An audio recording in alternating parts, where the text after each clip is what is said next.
Hey gamers, this is Siren with the Fragdolls, and this is going to be all things Assassin's Creed Black Flag multiplayer. And we are joined with two very special guests, again, who are my favorite devs in the whole wide world. We have Etienne, how are you doing? And then we also have Tim. What are you guys up to? Pretty good, thank you. Doing well? Doing good. Yeah. You sound so excited. Full of sushi at the moment, to be honest. Full of sushi. So I know that it's noon here, and it's probably a little bit later where you guys are. You're actually based in our Annecy Ubisoft studio. So thank you for joining us after a long work day, and especially pretty much it's going to be our launch tonight at midnight. And I know that you guys are going to be launching the game over there before us, which I'm a little bit sad about that you guys get your hands on it before we do. But what we're going to be bringing to you guys today is all kinds of excitement for Assassin's Creed. Tim, if you want to introduce yourself to everybody that is watching, who are you and what do you do? Okay, so my name's Tim Brown, as you said. I'm the lead game designer on the Assassin's Creed multiplayer franchise, basically. I started here in 2012 on AC3 and worked all the way through onto AC4. And that's pretty much what I do. Sweet. And then Etienne, you want to introduce yourself? Of course. So I'm Etienne. I'm the international product manager on the game. I joined the team about 6 or 7 months ago to work on Black Flag, and we're happy to be here. It's cool. Yay! So I know if you guys watched last week, Ubisoft actually streamed some of the campaign of the game, and we did that. We sat down with Gabe and Ash from the AC Montreal side. And this week, we wanted to sit down and talk about the multiplayer before the game launches tonight at midnight, before you guys can go out there and get your hands on it and be able to play with your friends. So make sure, one of the biggest things, we have tons and tons of different prizes that we're going to be giving away. So all you guys got to do is go to Twitter and to Facebook, share the stream, and once you share that, we'll be giving out prizes. So I'll tell you guys exactly what those are. We have posters signed by the Annecy dev team. We have an in-game fan pack, which that actually gives 20,000 Abstergo credits that you guys will be able to use in-game for customization, abilities, all those fun things. We have Edward Kenway action figurines. We got Todd McFarlane signed posters from San Diego Comic-Con that we have for you guys. We have copies of the game, and we we pretty much have everything. We also have encyclopedias that will be given away, so the entire AC franchise encyclopedia. So Tim and Etienne, you guys are going to help me give those away to everybody that's watching. Sound good? That sounds awesome. We're in. You're in. I mean, hopefully, maybe I can sneak a few of those prizes and keep them for myself. That work? Might make some we'll see about that. people watching mad. So let's talk a little bit about first franchise overall. So Assassins, we've seen multiplayer before. Maybe Etienne, you can talk about this. I mean, it's not new to us, but maybe just kind of people that are not Assassins fans before, maybe get on board with us. Tell us a little bit about it. Yeah. Well, this is actually the 6th Assassin's Creed game already. I can't believe it. It feels like it's been around for not so long, but it has become one of the key franchises of video games. And really, what Assassin's Creed is all about, it's reliving key moments of history. And for every installment of the game, the dev team picks one moment in history that's really interesting and rich, and that we want to take people to, want people to explore. And well, this year we're taking a look at the golden age of piracy, which is super exciting. Hey, I mean, what is it like to create a game that is pirate themed? It's pretty awesome, First of all, the first perk is you get to have pirate costumes all around the studio. We have like some fake pistols and hats and stuff. Yeah, You we should might dress wear them up. later. Yeah, we'll see. It's just the beginning of the streams, so have some time to get comfy and get our pirate style on.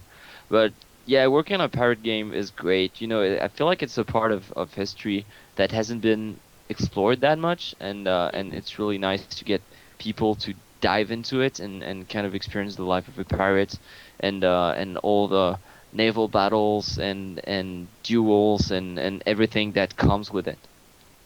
Awesome. So what we're gonna do right now is actually want to show people who maybe haven't seen any, anything about the multiplayer in general. We're gonna show you guys a quick video. It's a trailer to go kind of over the multiplayer, show us some of the characters, some of the assassinations, But as we show you guys that gives you the perfect opportunity to also make sure you go to Twitter and Facebook, share the stream, and we're going to be giving away some prizes for that. So let's take a look at that video.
Welcome back, guys. I love seeing that trailer because it just gets me so excited for the multiplayer every single time that I see it. And I love all the characters. My favorite, obviously, is Lady Black. And we'll go through the characters a little bit later. We'll have Etienne and Tim both tell us a little bit more about the pretty much everything that we have. And at the very end of the show, you guys will have an open Q&A. So any questions that you have for both of them, we will do our best to try to get them answered. And if they don't answer them, then we can always find them and assassinate them. Sound good? Great. So what we're gonna do right? Yeah, kind of. Sorry. At the same time. Okay, I'm like mute. So what we're gonna do right now, we're actually gonna follow two of the Fragdolls around. They're gonna be playing Wolfpack. So as we get into game right now, as you guys can see, we have Esper of the Fragdolls playing. She's also gonna be playing along with Nicole, Days of the Fragdolls. And so what we're gonna have them do is, as we go through Wolfpack, I'm gonna kind of interview gentlemen about some questions that have to just kind of go overview the game. And then at the end, we'll kind of go over what Wolfpack is for people that have absolutely no idea what it is. Sound good? Let's do this. All right, so Tim, I have a few questions for you first. As the lead game designer, what exactly do you do and what are your main responsibilities? Because when you put the word lead in front of their game designer, like what is that? What exactly have you done for the multiplayer? what have I done? What have you done?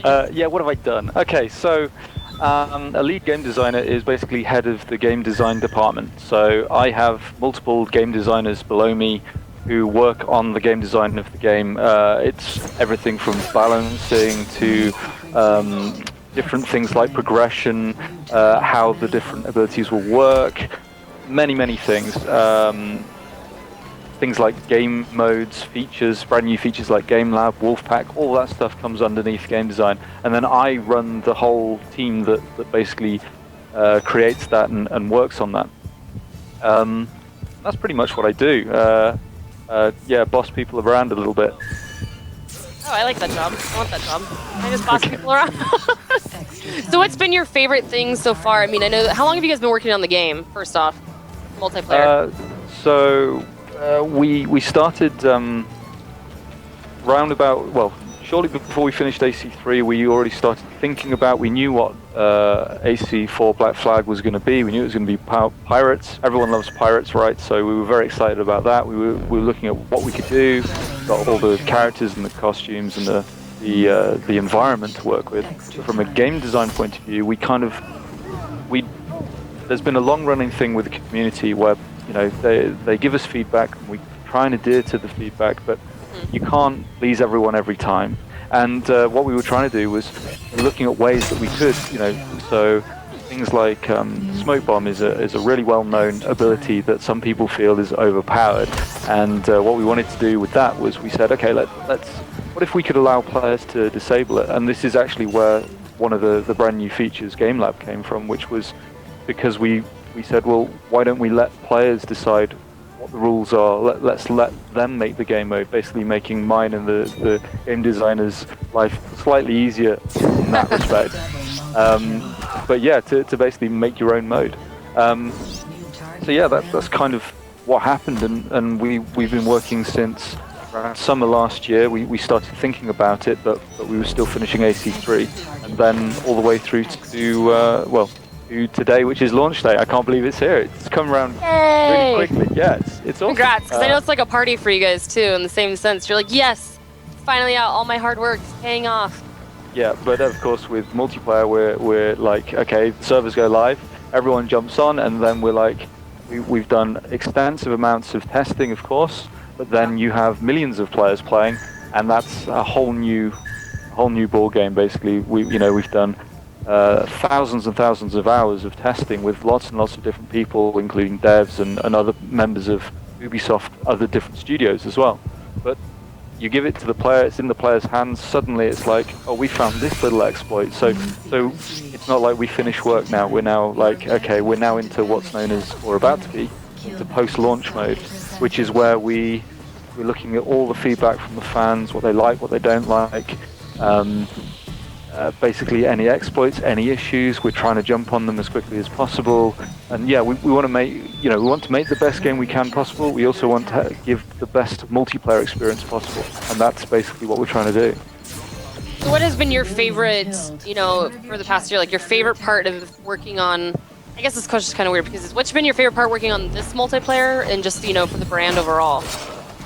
Well, favorite this year, I've said it a lot. Anyone who's seen any of the videos in the past, when I've been talking to you and some of the other Frag Dolls, Game Lab is by far my favorite feature this year. It's amazing. It's so powerful. It's really, really cool. It's letting players basically be game designers is a very cool thing. I know the community is really excited about getting their hands on it. I know some people are like, first thing I'm going to do is start playing around with game modes, which is really cool.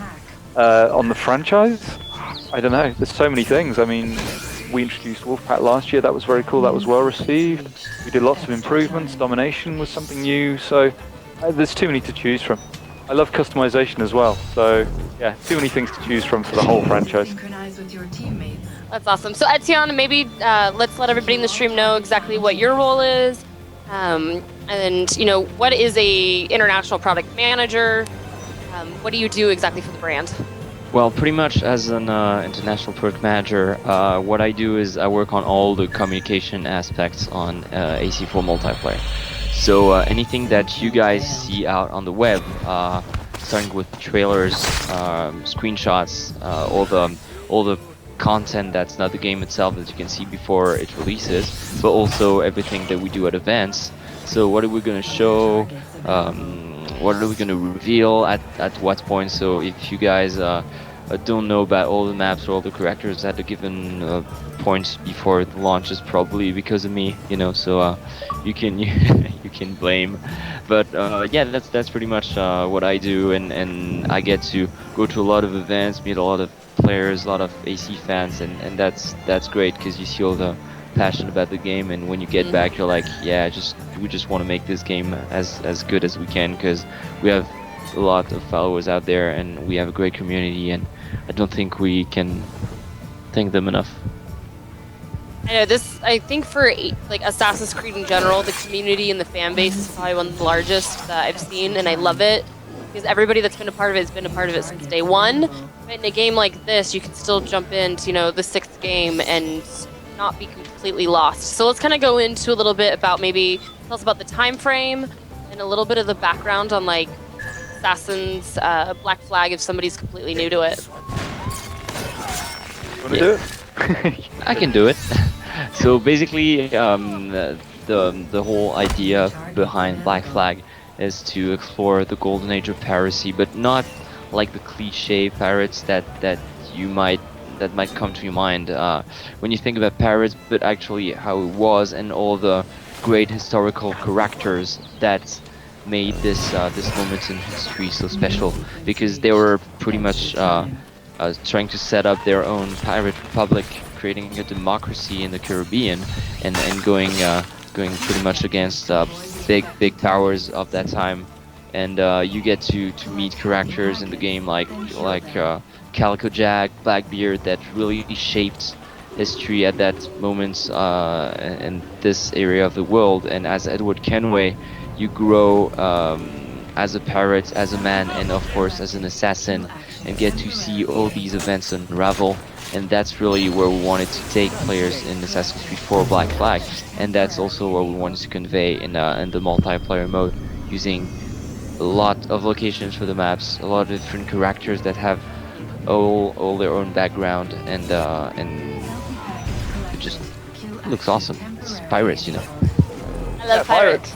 Yar. Hey. Yar. So I'm assuming Yars. if I was to ask you guys pirates versus ninjas, you'd obviously say pirates, right? It's got to be pirates. It has to be, right? I mean, if not, then I'd assume you guys would probably lose your job if you said ninjas. So, so Etienne, what's been your? I mean, I know you said the community has obviously been a huge part of something that you love about the brand, but what's been your favorite part so far working for the Assassin's franchise? Besides the community, because you already said that. Yeah, that's a tough one. I mean, what really struck me when I took on this job and I started joining the team, while Black Flag was already in development, was the creativity and the passion of everyone in the studio.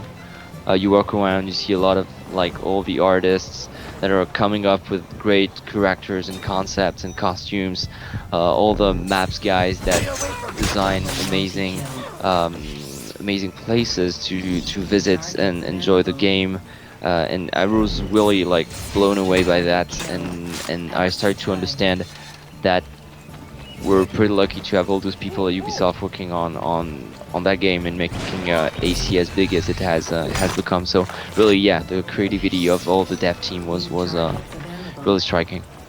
Like that, and that's one thing that I love about Ubisoft too. Is one of the biggest things is obviously your guys' studio is the main studio, but you work with all of the other studios for multiplayer. And any of our games that Ubisoft develops, it's thousands of people working on one game, and you know, a lot of blood, sweat, and tears behind the games that obviously come out. So it's amazing. So let's talk a little bit about you know, how does the multiplayer tie into the campaign story with the regular campaign? Well, I want to try and remain as spoiler-free as possible. Okay. And whatever because you cannot obviously- answer, don't answer, because you'll have a lot of pissed off people if you do. Exactly, yeah. So, but I think what is known, what people do know, is that the effectively, you know, this is not about Desmond Miles in the solo any longer. You don't play as Desmond Miles, you play as you, and you are an Abstergo employee. And the multiplayer kind of ties in that you know, you're working for Abstergo in the solo, in the single player. You're doing work for them. You're doing research. It's supposed to be. It's not supposed to be a game, really. You're supposed to be doing work, although it's a kick-ass experience that you do because Assassin's Creed. But then multiplayer is kind of like when you switch off and you decide you want to have fun. You stay in the office and you play with other people, you know, from around the world and stuff, who also work for Abstergo, and that's kind of where it comes from. So we kind of fit into this kind of, it's all about light entertainment, having fun. There's the competitive element as well, of course, you know, which we wanted to keep. There's a couple of little story things which we won't talk about, but you know, we always do a little nice crossover, but I don't want to go into too much of that because it'll give things away. Although there are some really cool things that you do in single player that will unlock stuff in multiplayer and vice versa. But I'll let the people find out what that is rather than spoil it right now. All right, that works. No spoilers here. Spoilers. So I know right now the girls are going to be starting Wolfpack, so they're going to just start this. Can you guys maybe describe a little bit about what Wolfpack is, how many people you can play with, and kind of just the overview for Wolfpack? Sure. Wolfpack was introduced back in Assassin's Creed 3. It was the co-op experience that we really wanted. Abstergo is trying to tell us to stop talking about us. So sorry about that. Yeah, so Abstergo, Wolfpack is the co-op experience that we know people really wanted. They said we want a co-op experience in Assassin's Creed. We wanted to create something. So in AC3 we created Wolfpack, and this was from 1 to 4 players, but really you should play 2 to 4, but you can play it on your own. Where you basically play cooperatively against AI or archetypes, you can call them, and it was met with a lot of praise. There was a lot of feedback we got from the community. People liked it, but they said we'd like more stuff. We'd like additional sequences. We want more of a challenge. You know, we want better archetypes that we fight against. And so we were like, well, it's successful. Let's bring it back for AC4. But let's do everything that the community said. So we did. We've brought it back. There's more sequences, there's more types of sequences, there's better AI, it's clearer, it's a nicer interface, it's that. But then on top of that, we also said, let's go one better, let's try and make some kind of, it's sort of like a tutorial, as in it gently introduces you to the different aspects of Wolfpack, because Wolfpack is a little complex to just jump right in if you're a brand new player to the franchise, for example. And so what we did was we've created these 8 different missions that introduce you to certain story arcs as well. So, and we've put this kind of story wrapper around it, and we're really pleased with Discovery Mode, as that's known. And then you have Unleashed, which is the new improved classical mode of Wolfpack. So yeah, and you're just about to see the girls start playing any second now, I think. Yep. See how well they do. I know they were playing it in the beginning. They didn't pass it, unfortunately. Now this is all about, I mean, talk about like the key about, you know, communication, especially in extra time. Yeah, absolutely. So there are some, I don't want to bash other games, but there are some games that talk about having co-op modes and being cooperative that really aren't cooperative. You could have one really good player and 3 terrible players, and you can still do it. Now, it's much harder in Assassin's Creed Wolfpack to do that. The key is all about communication.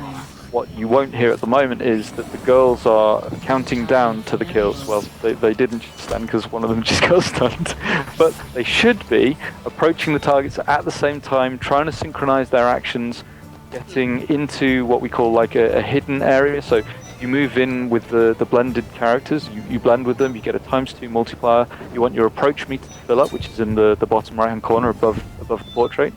And basically you're trying to get the best score possible with one single kill to push the sequence bar across as quickly as possible to reach that score before the time runs out. And they should be working closely together, like just then, which was awesome.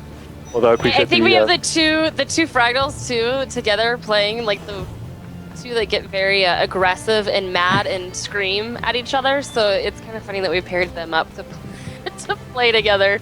And they're sitting right next to each other, so it probably doesn't help that they're yelling at each other. We can't hear it. I wish we could hear that. Kind of fun. Absolutely. No, I do too. So let's talk a little bit about maybe some. I know we've already talked about Game Lab, but we're probably having a few new people join the stream. So let's talk about some of the key features that are going to make this multiplayer completely different than some of the past. Game Lab we talked about.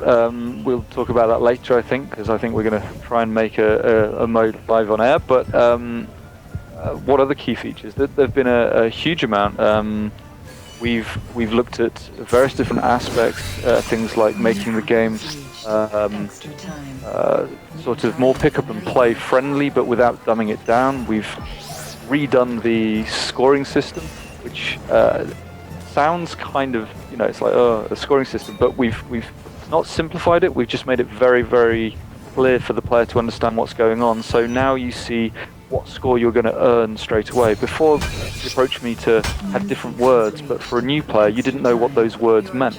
now, as you can see, as people approach, you can see them building up the focus, which is when they're going to kill, they're going to press X. You're going to see it build up around the X, and you're going to see 50, and then you're going to see 150, and that's how many points you're going to get from the focus. But on top of that, you've got the approach meter, which is also filling up. We just tried to expose things like that more clearly to make it easier for the player to understand. We've added sort of tutorial videos so people can see what abilities do, what the aggressor sees and what the defensive person sees when the ability is used against them. I don't know, there's like hundreds of different improvements. We've done like we introduced clans in AC3, but there is a full clan system now which is handled all within the actual game. You can create a clan, unique clan with a unique ID. You will be able to be a clan leader, so you can promote people. You can promote people so that they're known as promoted, but they're kind of like captains, so they can invite other people. You can have really big clans. The cool kids of the clan, technically. The cool kids of the clan, or the best players of the clan, or the most active members of the clan. That's often the people who end up being promoted. And then we've introduced a clan versus clan element, because we know that there are a lot of clans that play Assassin's Creed, and one of the complaints was we're playing as a clan, it's a 4-man group. We're playing, and then we come across like 3 randoms who see we're all in the same clan. They're playing for a bit, and then they go, no, these guys are too good, and they just quit out, and that's not fun for anyone. So we said, what if we allowed clans to matchmake against each other? So now, when you're in a clan, you can choose to go clan versus clan, and you'll only be put against another clan. And as the clans build up, we have a ladder system, which is all about showing who the better players are, and then we apply that ladder system to clans as well. So you've got a individual ladder, and you've got the clan ladder, and then you're going to see the best clans going up against each other. So we're very excited to see who's going to effectively become the best clans on all the different platforms we've got. Got it. I love clans. Did you guys already set up your clan name? I was messing around with it a few days ago, just checking everything's working before all the servers go fully live and all the public comes on. So I've got a bizarre clan at the moment called Smiley, and it looks kind of like a smiley face, so it's not a very good clan. I'll be changing my clan at some point, I think. Okay. Yeah, I don't want to join this one. You don't I get. I need to get mine set up after we're done with this, and I'm gonna set up my clan. If hopefully none of the devs or any press people stole my clan name, I get mad. So did you say what it was online? I don't think you said. You wanted to keep it a secret, didn't you? I'm pretty sure that I think I might have accidentally set it at the next level event, but maybe nobody was paying attention, so it's good. So let's go over some maybe.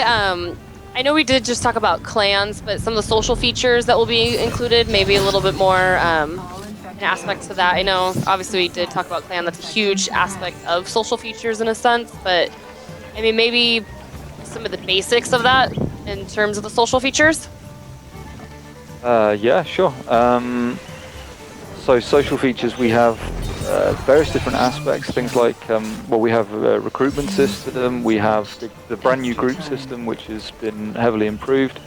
Obviously you have friends list, but we've got an improved friends list. What else?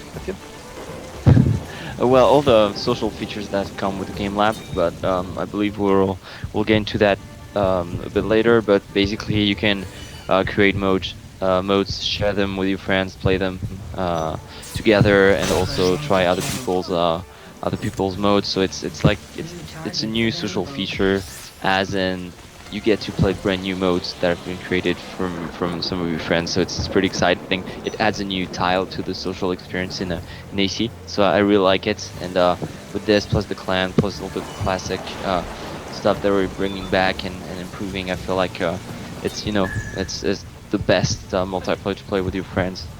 Yeah, we've got friends challenges as well, so those are coming back. So you set a high score in a particular mode, and if they're on your friends list, you're going to have to.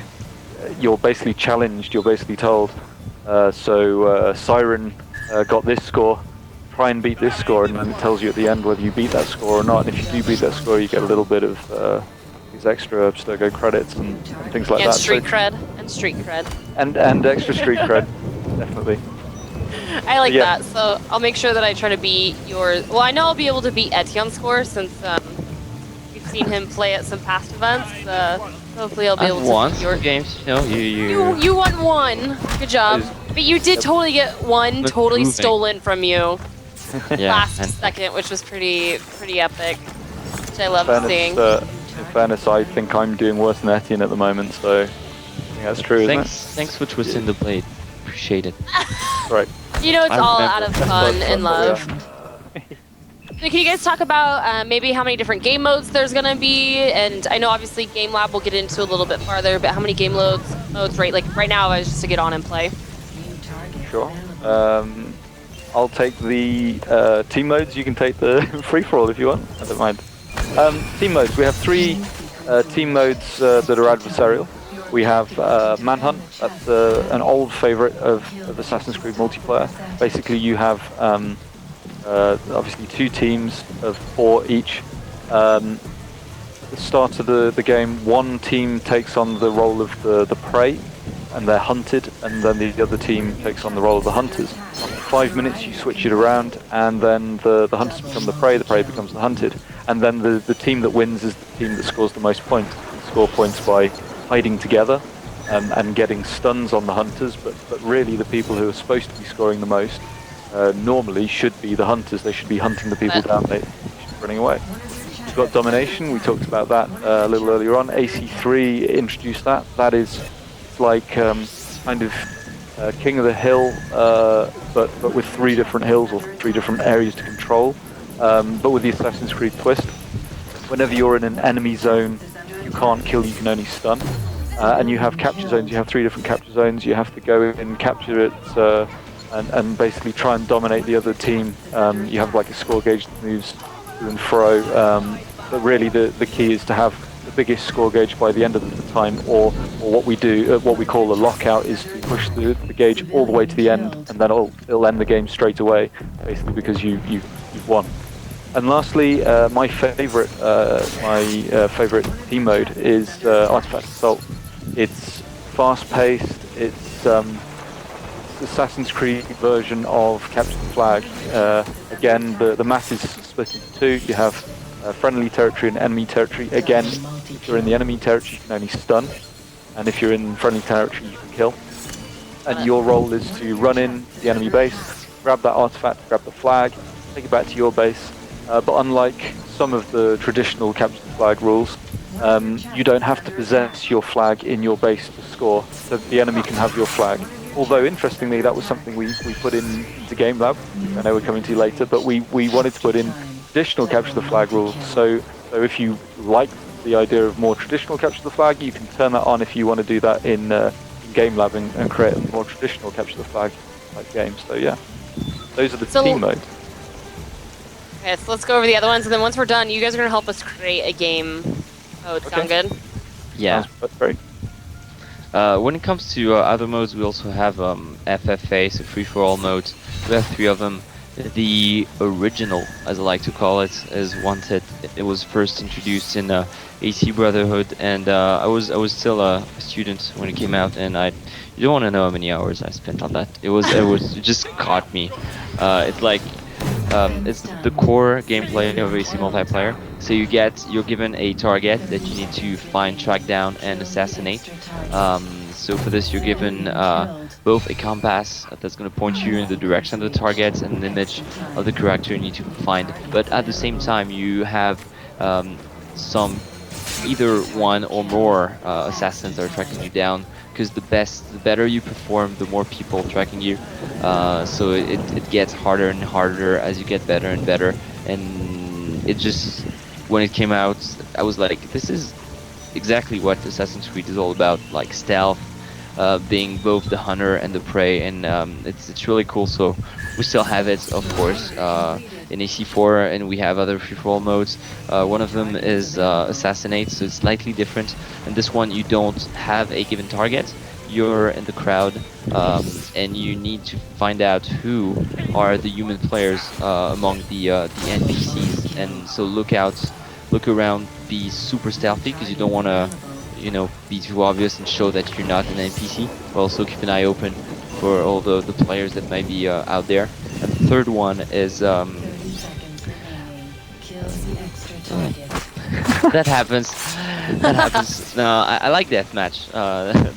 That's the third one. You play in slightly smaller version of the maps. So we have different zones.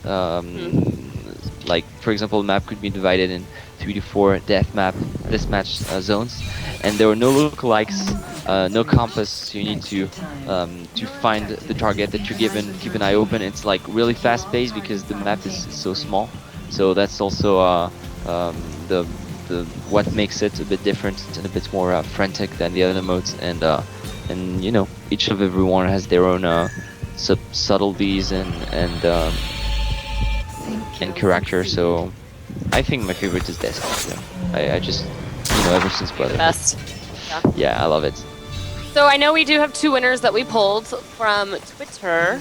Make sure that you guys go to Twitter and Facebook, share the stream. We have tons of prizes that we want to give away. So our first one, what we're gonna do, I believe, Tim, you have the poster that you can show us. Yeah, we have 5 posters in total, but this is one of the posters. There will be a few more signatures on. There were a few people missing from the office today. They're going to be in tomorrow, so there will be a few more signatures on here, but signed by some of the key members of the dev team. So we're giving that away. So our 2 winners right now that we have from Twitter, congratulations. And if I butcher your names, I'm so sorry. But at Mystic Fail, you're our first winner, so congratulations. We'll put that in the chat so you guys can see. And the second winner is Sam Squatch 1994. So both of you guys have won. We'll ship those out to you guys, so make sure that you look out for a DM on Twitter. And then we'll give 2 more of those posters away to people on Facebook. So make sure you guys go to Facebook right now, share it, make sure you guys tag Assassin's Creed and Fragdolls in it. Or you can just go to our Facebook, facebook.com/Fragdolls, and you can just retweet and share what we have. Easiest way. So we'll give out more prizes. We got tons of stuff. We have posters, we have the game, we've got the encyclopedia for the franchise, the fun stuff. So what we're gonna do right now, we have Michelle actually back out of Wolfpack. And we'll talk a little bit about Game Lab. And what we're gonna do is actually have maybe people in the chat, along with Tim and Etienne's help, let's kind of maybe go through and custom create our own game mode. Hopefully it works out. What could possibly go wrong? So as she goes through and maybe talks, maybe we can talk along with what she has. I know there's going to be a little bit of a delay, obviously, on what we're seeing. Sure. What she's going to be doing through right now, she just went through to the Game Lab. Yeah, She's going to custom create. So I'd recommend she backs out and goes to the mode and changes it to wanted, so that we're playing against each other. To be honest, I think that would be cool. So if she chooses wanted as the mode, and then edits the parameters. I know we've played. I mean, I don't know what else. What can we do? We can. We could change the session time to maybe 8 minutes, because just in case the mode turns out to be not so fun. Troll mode all the way. Exactly. Yeah. I don't know. We could. What do people want to do? People want to disable the stun. Okay. We could disable stuns. That's going to make it really powerful as the aggressor. So if you disable the stuns, that'll be interesting. What else? We could disable the lookalikes. I think that'd make the game a bit more like deathmatch, but in a wanted map. Someone said disable guns, which I know at some of the past events we did Pistolaire mode, which you said that game mode people will be able to play tonight, correct? When they get the game. Yes. If they when they put that disc in and they start playing, if they go into Game Lab and use public session, the only mode that will be available to begin with is Pistolaire mode. So at what point are you guys going to be putting the community's game modes up? So we're going to let everything go live first, which is tonight, like properly live. We're going to be watching everything that becomes popular, things that get shared with friends, the most used and edited different parameters. We're not 100% sure when we're going to update the public mode yet. I'll hesitantly say probably 2 weeks from now. Maybe it will be in a week from now. We'll see. We want people to have a play with it, get used to it first. We also want the thing to kind of bed down a bit and to see which is gradually rising. If we chose the most popular from like the first couple of days, it could be a whole mess. It may not be that fun, and we want these modes to be really, really popular within the community. But yeah, so I don't know, 2 weeks, maybe 3 weeks. We're gonna see. We'll keep everyone up to date. There'll be like updates via Twitter. You know, forums we'll be posting on. We'll probably talk about what's starting to become popular and what we're considering, and we'll keep the community up to date on what we plan to do. And we have the brand new news system built into the game, so people will know when it's going to go live. We could let's for the fans of for the fans of Assassin's Creed Brotherhood, let's change the approach meter if you can. In general, let's put the approach meter to full. That might please some of the ACB fans. Good memories. Yeah, so we'll put that to full, I reckon. The full, I reckon. Full, I reckon. Is that your British accent? That's amazing. Well done. You're probably so sick after all these events and talking to me trying to attempt it. I'm sorry. It's fine. No, it's great fun streaming with you, Kristen. Sorry. Let's make how about the kill focus? We can make that a bit faster so it's easier to get quick kills. So kill focus to maybe 1.5 seconds. What else are people saying? I see a lot of no guns. No guns. Okay, well we can ban the guns. If Michelle goes to abilities and then chooses ban abilities, or ban range abilities, sorry. She can ban. Why don't we just ban all ranged abilities? Let's make it up close and personal. So ban all ranged abilities. Ban them all. Ban them all. Be fun. What else? Let's make it. Let's because people love. This is one of the things we know is going to be popular. The ability cooldown. Let's make that fast. Sorry. Let's make it very short. So it means we can keep using abilities again and again. Over and over. Yeah. What's the longest like time that you can make it? Like, what's the longest? Abilities. So basically, one of the improvements we've done this year. Abilities on. They're based on a time that's displayed, but they're also based on the adaptation that we do is based on percentages.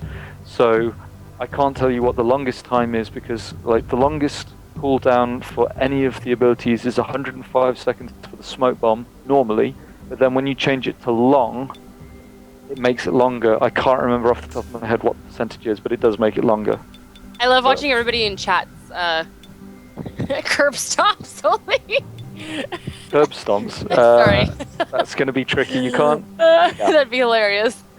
Okay, Vader so throat we've hugs adjusted only. Okay, trolls. We love the trolls. I like this one. What we could do, actually, if you go to mode, you could change it to max kills. The first person who gets to, say, 10 kills will finish the game. But interestingly, and this is where it does get interesting, just because you get 10 kills doesn't mean you'll be the winner. Okay. And that's because you get 10 kills, but if every single one of those kills is just 100 points, and someone has done a couple of really good kills, like a few 900, 1000 point kills, they're going to win even if they got the least amount of kills, because as we know, we always talk about it, in the scoring modes of Assassin's Creed multiplayer, it's all about the quality of the kill, it's not about the number of kills. Of course, we could change it so that it was about the number of kills we wanted. We can. That's one of the other powerful things in Game Lab. You can go into scoring. You can do so many different things to the scoring. But several of us were very determined to give more power to the player. Originally, the scoring, you could change it by levels of 50, intervals of 50. You can still do that. You can, so a bog standard crap kill will be 100 points. But you can make it higher if you want to. But then I said, why can't we just let the player choose what that score is going to be? Why do it in intervals? Let's give them like full control. If they want it to be your age, Crystal, like 23, they could put 23 in. Okay. And if they Thanks. wanted, and if they wanted to, I don't know, put in like 672, why not? So we allow them, we let them put in from 0 to 1,000, and they can do that if they want to. So yeah, so I guess we're ready to go. I think. Pretty sure we can. So we Let's look do like we got this. Saber in there, Spectra. We got 2 of our Fragile cadets wrestling Rose along with Sushi Sam, and then both of you guys are also going to be playing. And then we've got Spectra. So we've got a whole gang of awesome players. We're gonna see. I want to see. I'm gonna say my money's on the devs since you guys have been working on the game.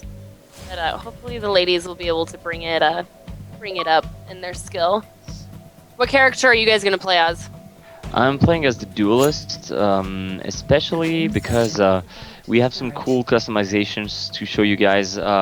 We're showing some of the champion packs that we have. So this week for release, we have 4 of them highlighted, and that.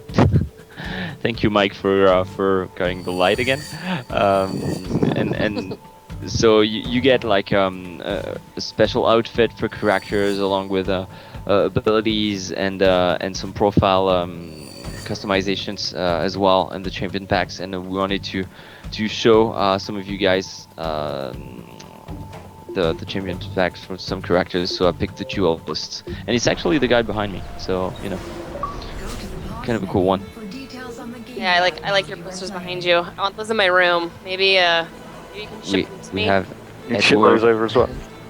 Maybe I should just ask the San Francisco office for some of those. Those would be pretty sweet. So let's, as you guys get this going, maybe since you guys are in game, tell me who is in the lead throughout of it. But let's talk a little bit. If someone does create a mode in Game Lab, are they awarded in any way for doing so, or is it just more of like the award is hopefully theirs will be put up on for everybody to play? Sorry, can you repeat the question? It's gonna be fun multitasking while you. The whole objective of the stream is that way the girls can beat you. I'm here to distract you with questions, Okay. so Okay. you don't I do as understand well that better. while you play. So that was the reason why we did it this way. Okay. So what was the question? So when in Game Lab is like, are the players awarded in any way for doing, creating their own modes? Well, not exactly. I mean, basically, you create your mode, you share it with your friends, and the biggest reward you'll get is potentially the mode that you create will be played by millions of other players, which is a pretty cool reward. But we don't just reward you for making a game mode, because you could be making not so fun game mode. So and it's hard to, with over 200 parameters, there are billions of permutations. Like just making adjustments to the ability sets alone is a huge amount of different permutations. So it's tricky to know what's going to be fun, what isn't going to be fun. We spend a lot of time playing with it. We're really looking forward to getting all the players to play with it as well. So yeah, it's I'd say reward is going to be enough if your mode ends up being played by millions of other players. I like that. That's a huge reward in a sense. Millions of players sounds good to me. So can we talk a bit about if I'm creating a mode, is it always going to be 8 players, or can I change the actual amount of players that can play? You can't change. There's certain things we don't allow you to change. So you can't change the number of players who can play, although you can. If it's a private game, you can only have a few players playing. You can invite a few players in.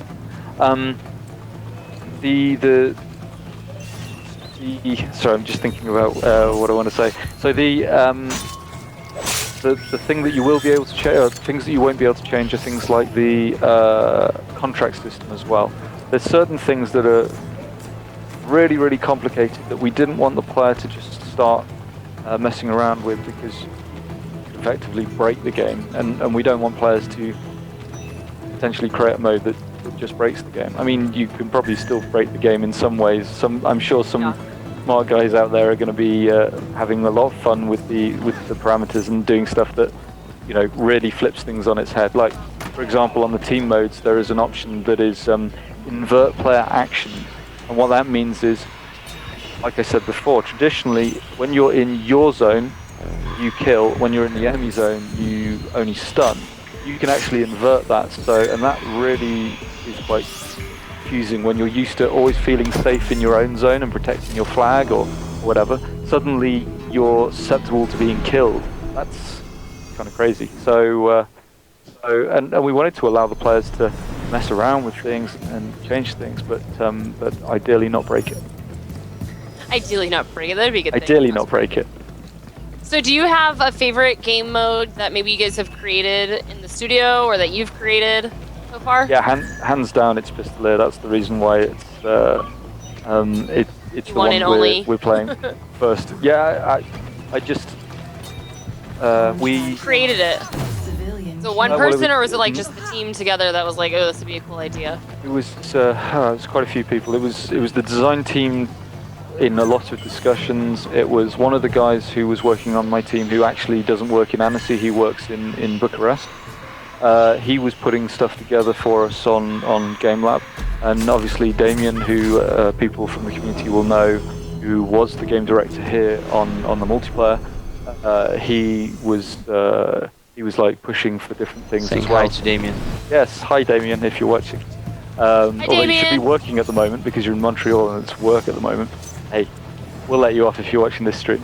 So yeah, it was like a collective group, and we tweaked it and changed it. But we also wanted to make sure we didn't want to fake anything. So we knew that if we were putting a mode out, we were talking about it, it had to be a mode that players could replicate. You know, any mode that we showed at E3 or any of the other game shows where we showed off GameLab, we wanted players to be able to recreate if they wanted to.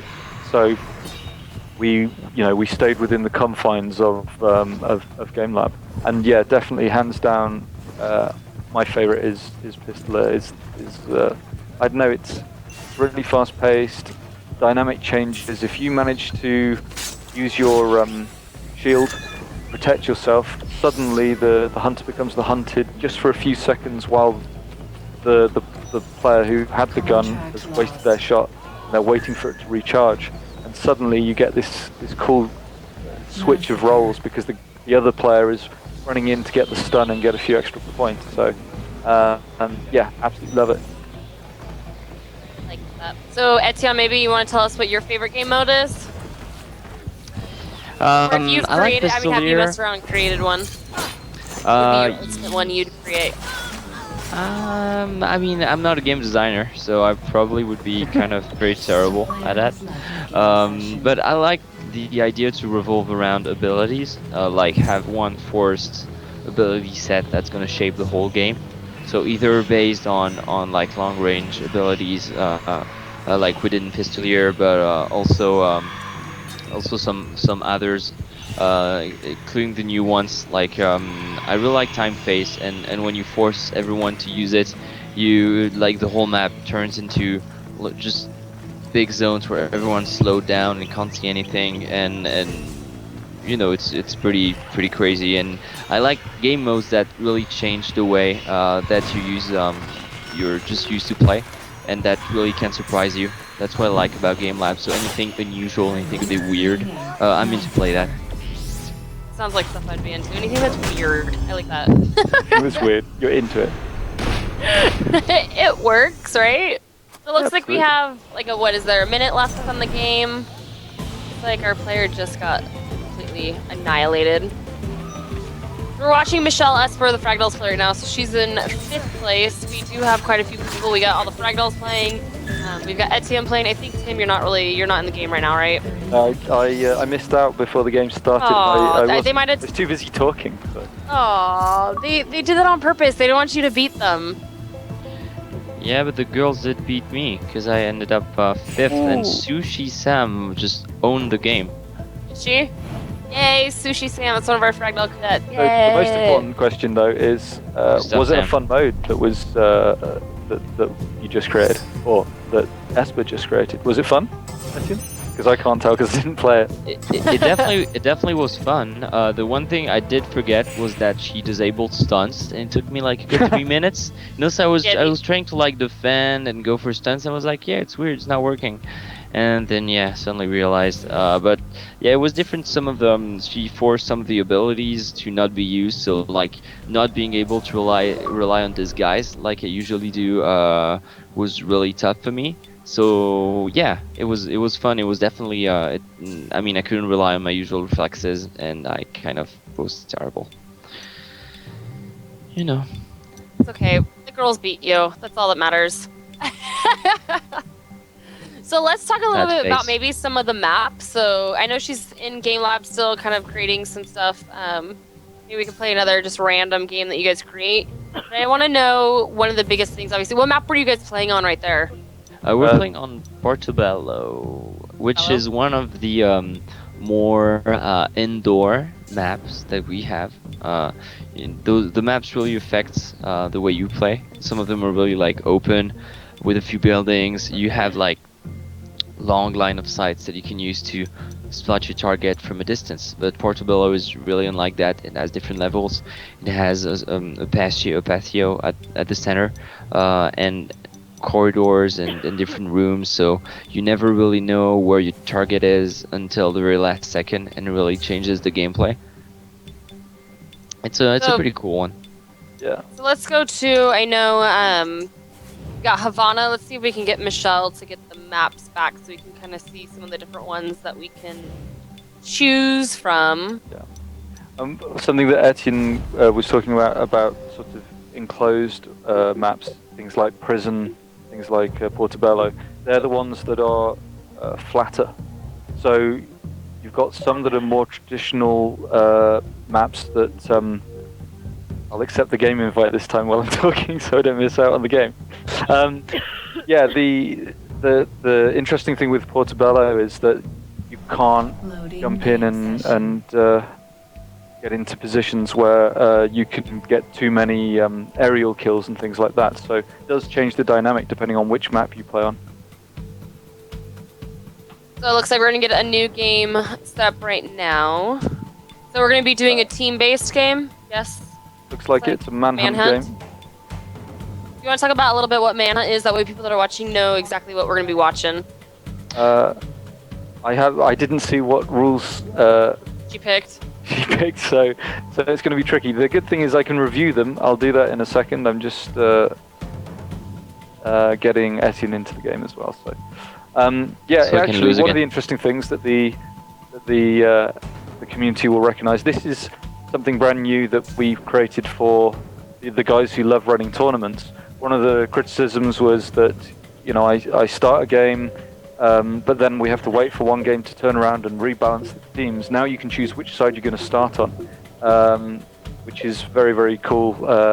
I know it doesn't sound, you know, like team selection, but it was something that we said, no, we definitely have to do it because tournaments are becoming bigger and bigger. Again, you're going to get sick of me saying this, but we want to support the community. It's all about supporting the community because the community made us as popular as we are. And we want to reward the community. So this is what you see as a result. So it looks like me, Esper, Spectra, and Rustling Rose are going to be playing against the others. Against Saber, Sushi, Sam, who Sushi did the best the last game, and Days and Etienne. So we'll see how well that works. I think that's a pretty fair kind of matchup. No? It's a nice matchup on paper, definitely. Hopefully. Against you, Tim.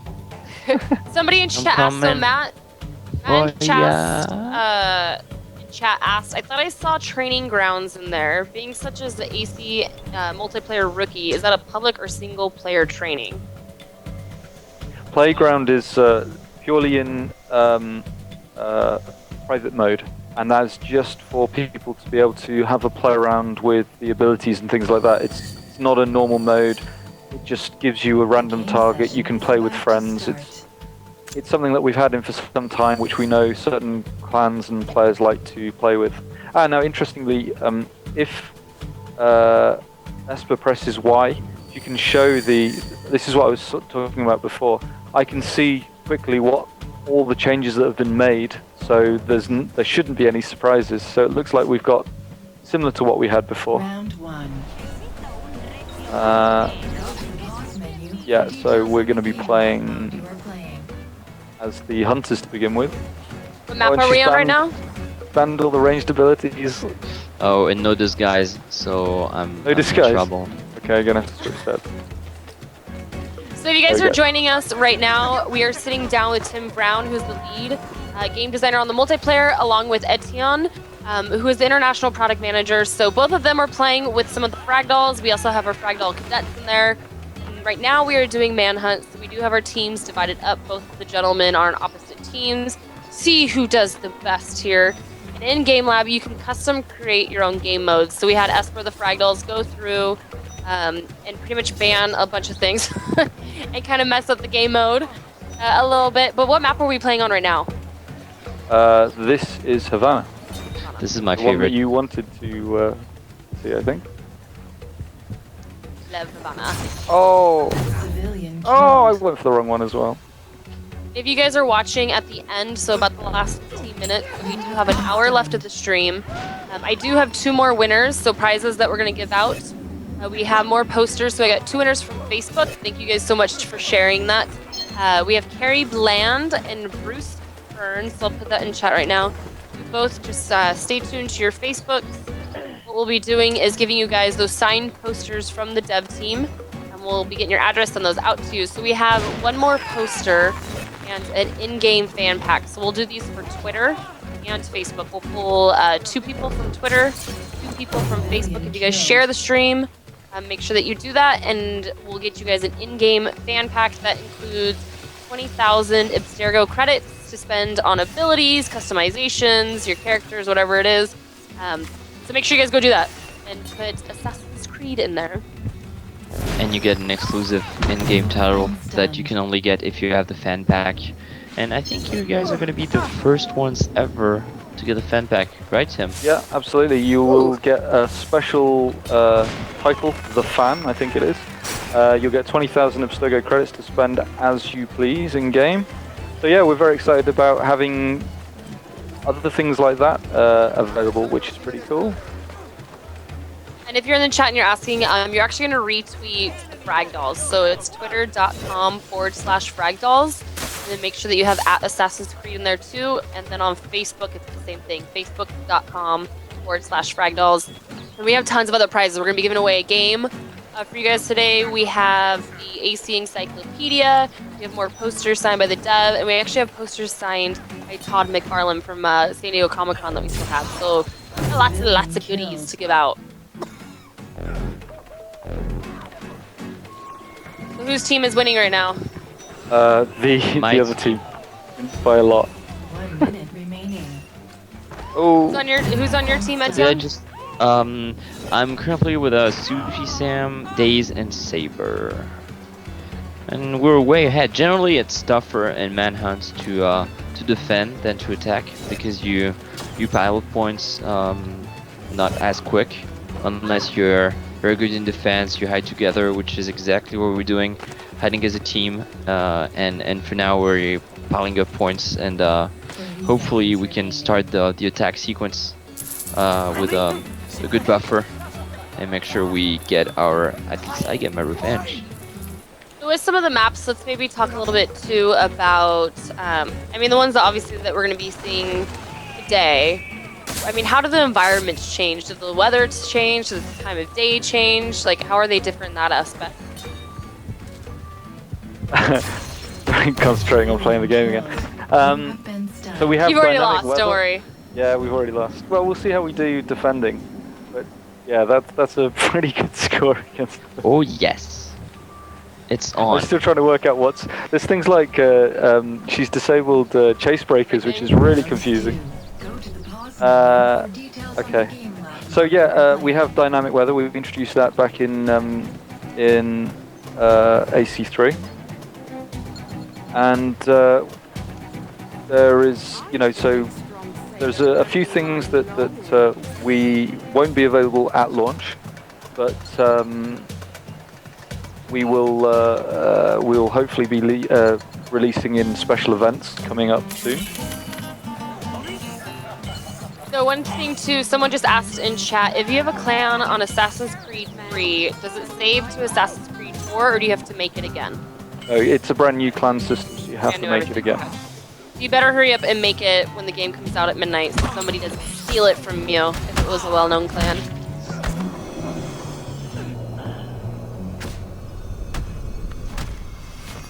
We'll ask for naval combat and multiplayer. That'd be pretty cool. Next time, guys. Next time. So let's go through to. I know Etienne, you're playing, but I'm gonna try to distract you for a few seconds. Is there anything that you can tell us about upcoming maps that are currently in development? This might be kind of an exclusive reveal, maybe, that you can give us. Oh, so you're trying to not only distract me with a normal question, but you're actually asking me for. Okay, and Tim is coming in with a hook too. You guys would do anything to win, wouldn't you? But yeah, we do have. It reminds me of the good times on the next level. You know, the exclusive reveals. Yes. We do have. We did actually. It's a good follow-up from the next level because we did announce that we would not split the community on ACT4, and I know that a lot of people were wondering how we would actually achieve that, and I'm very happy to announce that on AC4 all the maps that we're gonna put out after the game launches are going to be free.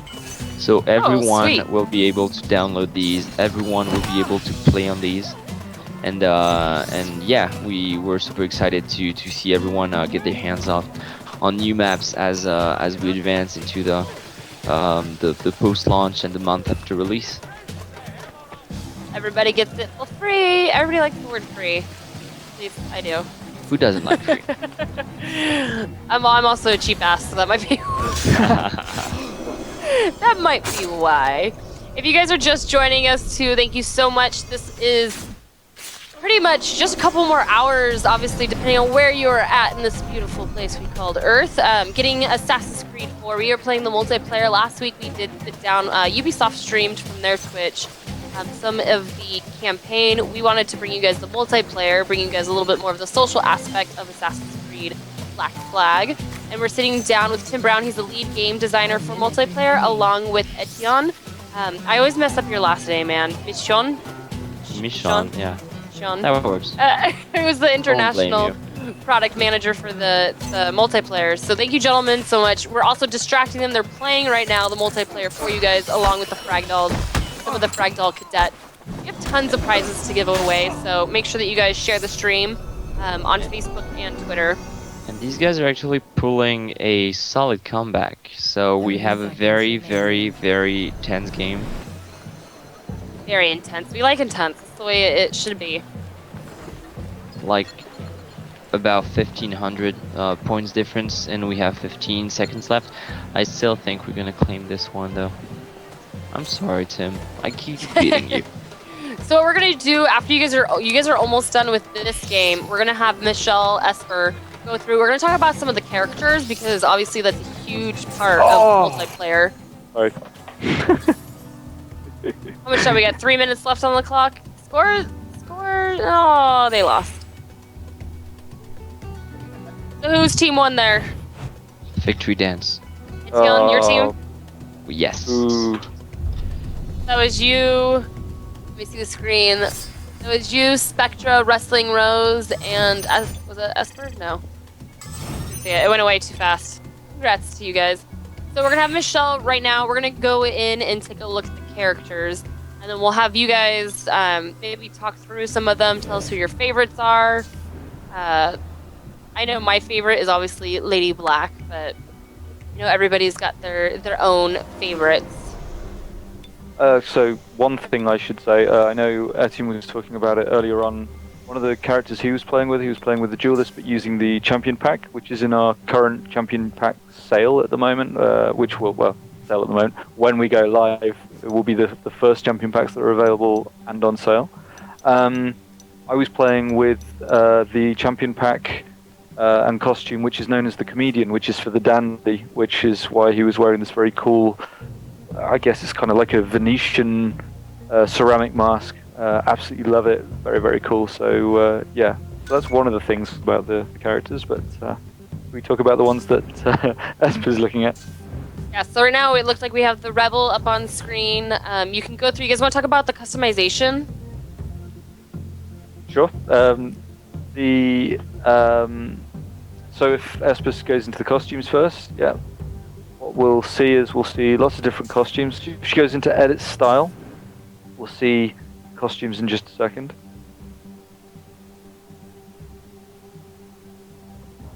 So there's 6 costumes off the bat, plus the champion pack costumes that you can buy separately in the store.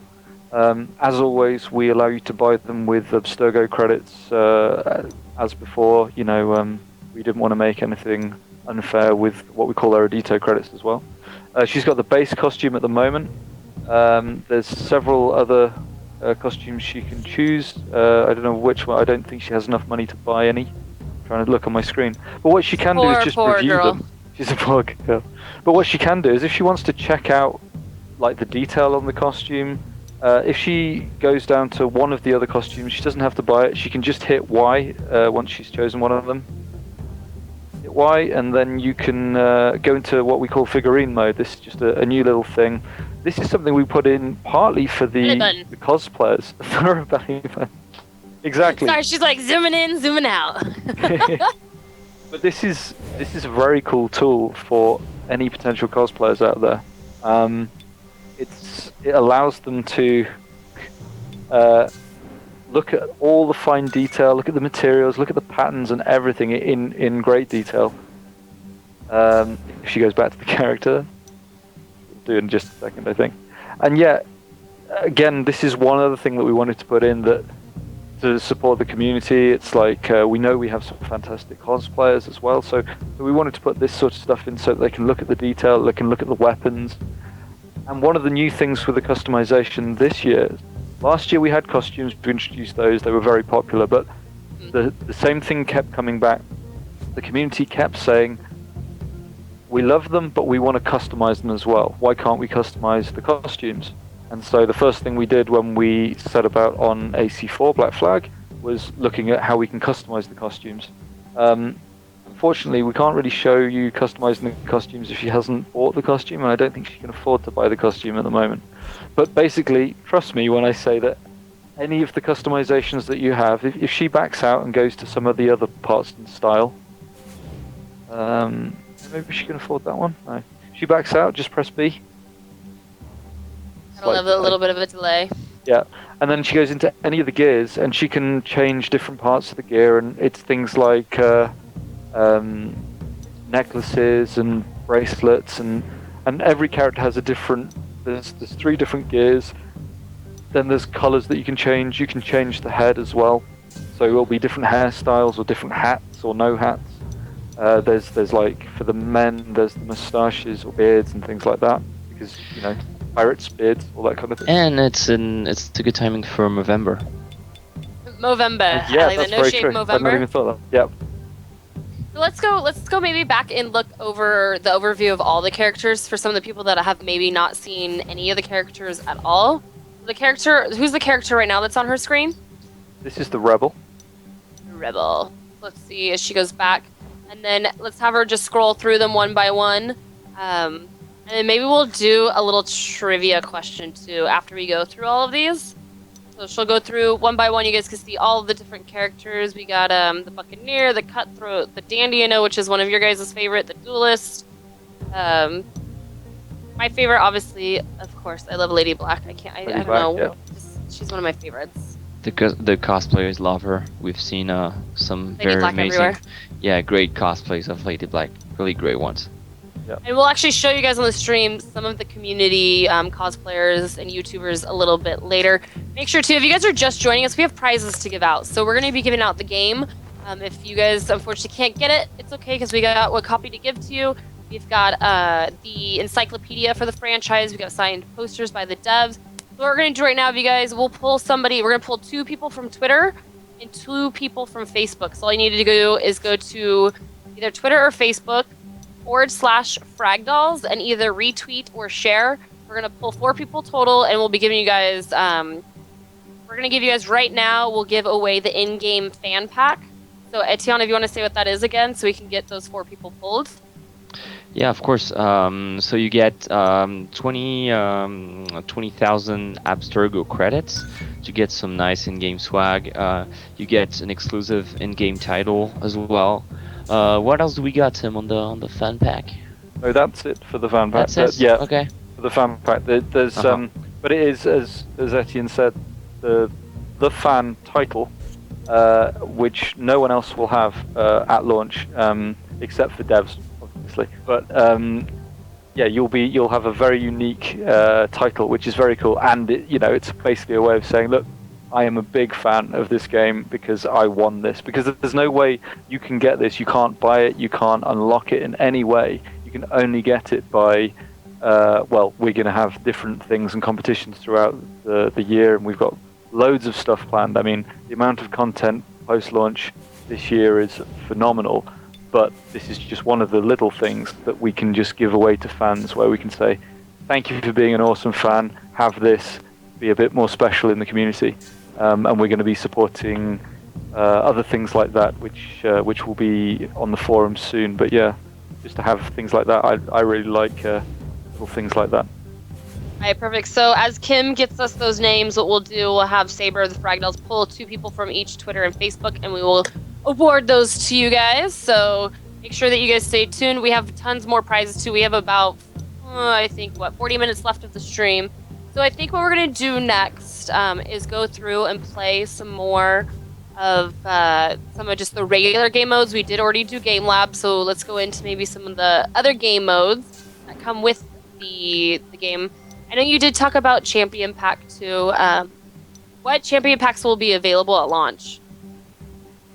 The 4 champion packs. Well, all champion packs are actually available at launch, but every week we'll be discounting some of them. This is something we've changed this year. Last year there was only 4 each time, but people were like, "Come on, please, please, please, let me get it was the Independent was one of the really popular ones that people really wanted." And we said, well, let's allow people to just have those champion packs whenever they want, but let's do 4 discounted every week.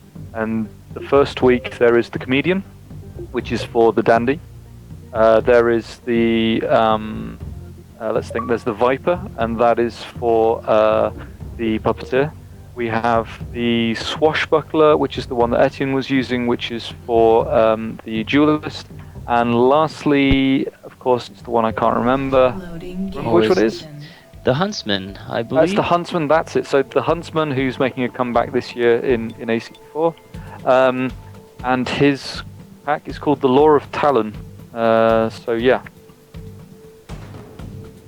And if people have no idea, because I figured I probably should ask this, what a champion pack is, for people that are just joining, what is a champion pack? A champion pack is something that basically you can purchase. It's a pack of multiple aspects. Basically, well, the best thing, we'll do it maybe later, but you can look at champion packs, what it consists of. But a champion pack is like a specially customized ability set, with different abilities in it. There is a special title, there is a special patron picture, I believe there is logo as well, and then of course there is the full costume that you get, which you can only get by purchasing a champion pack. So there's a whole load of stuff that you can get, which is very, very cool. Awesome. So I think we're going to get this game just set up. I think we're going to get Tim into the game and I think we're missing one other person. We'll get this game started. So which mode are we playing? playing? Domination? Domination, I like that. I talk about Domination. Are we going with the same team again? That would be cool. Oh no, no, I need to go on that side. You're already over there. I'm going to play with Esper, Daze, and Spectra. Jumping Esper ship. and Daze, of course, the dream team at Wolfpack. Who got on like a house on fire.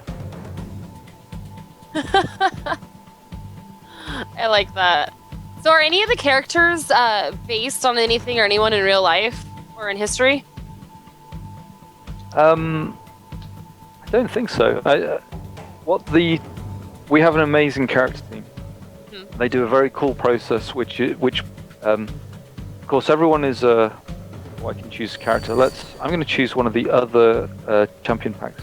If I I'm have picking time. the Puppeteer Okay, I'll choose the Huntsman. with the then, so- Viper costume. Okay, and I've chosen the Huntsman with the Law of Talent one. So yeah, the character team, they're all very talented artists, but of course everyone has a different style, and what they'll do in the process is one character artist will create the character look. This could be slightly unfair teams by the looks of things. However, interesting domination has been designed so that it doesn't matter how many people are on one team and not the other. We actually balance the gauges to readjust. So you should see that in action. So, a team of 2 may find it hard, but they'll still be they'll be capturing much quicker. I like the Ubisoft logo on the back of all the characters. Nice little touch. So, I know later on too we have a few more exclusives that we'll be bringing you guys. So stay around because those reveals, we want to bring them.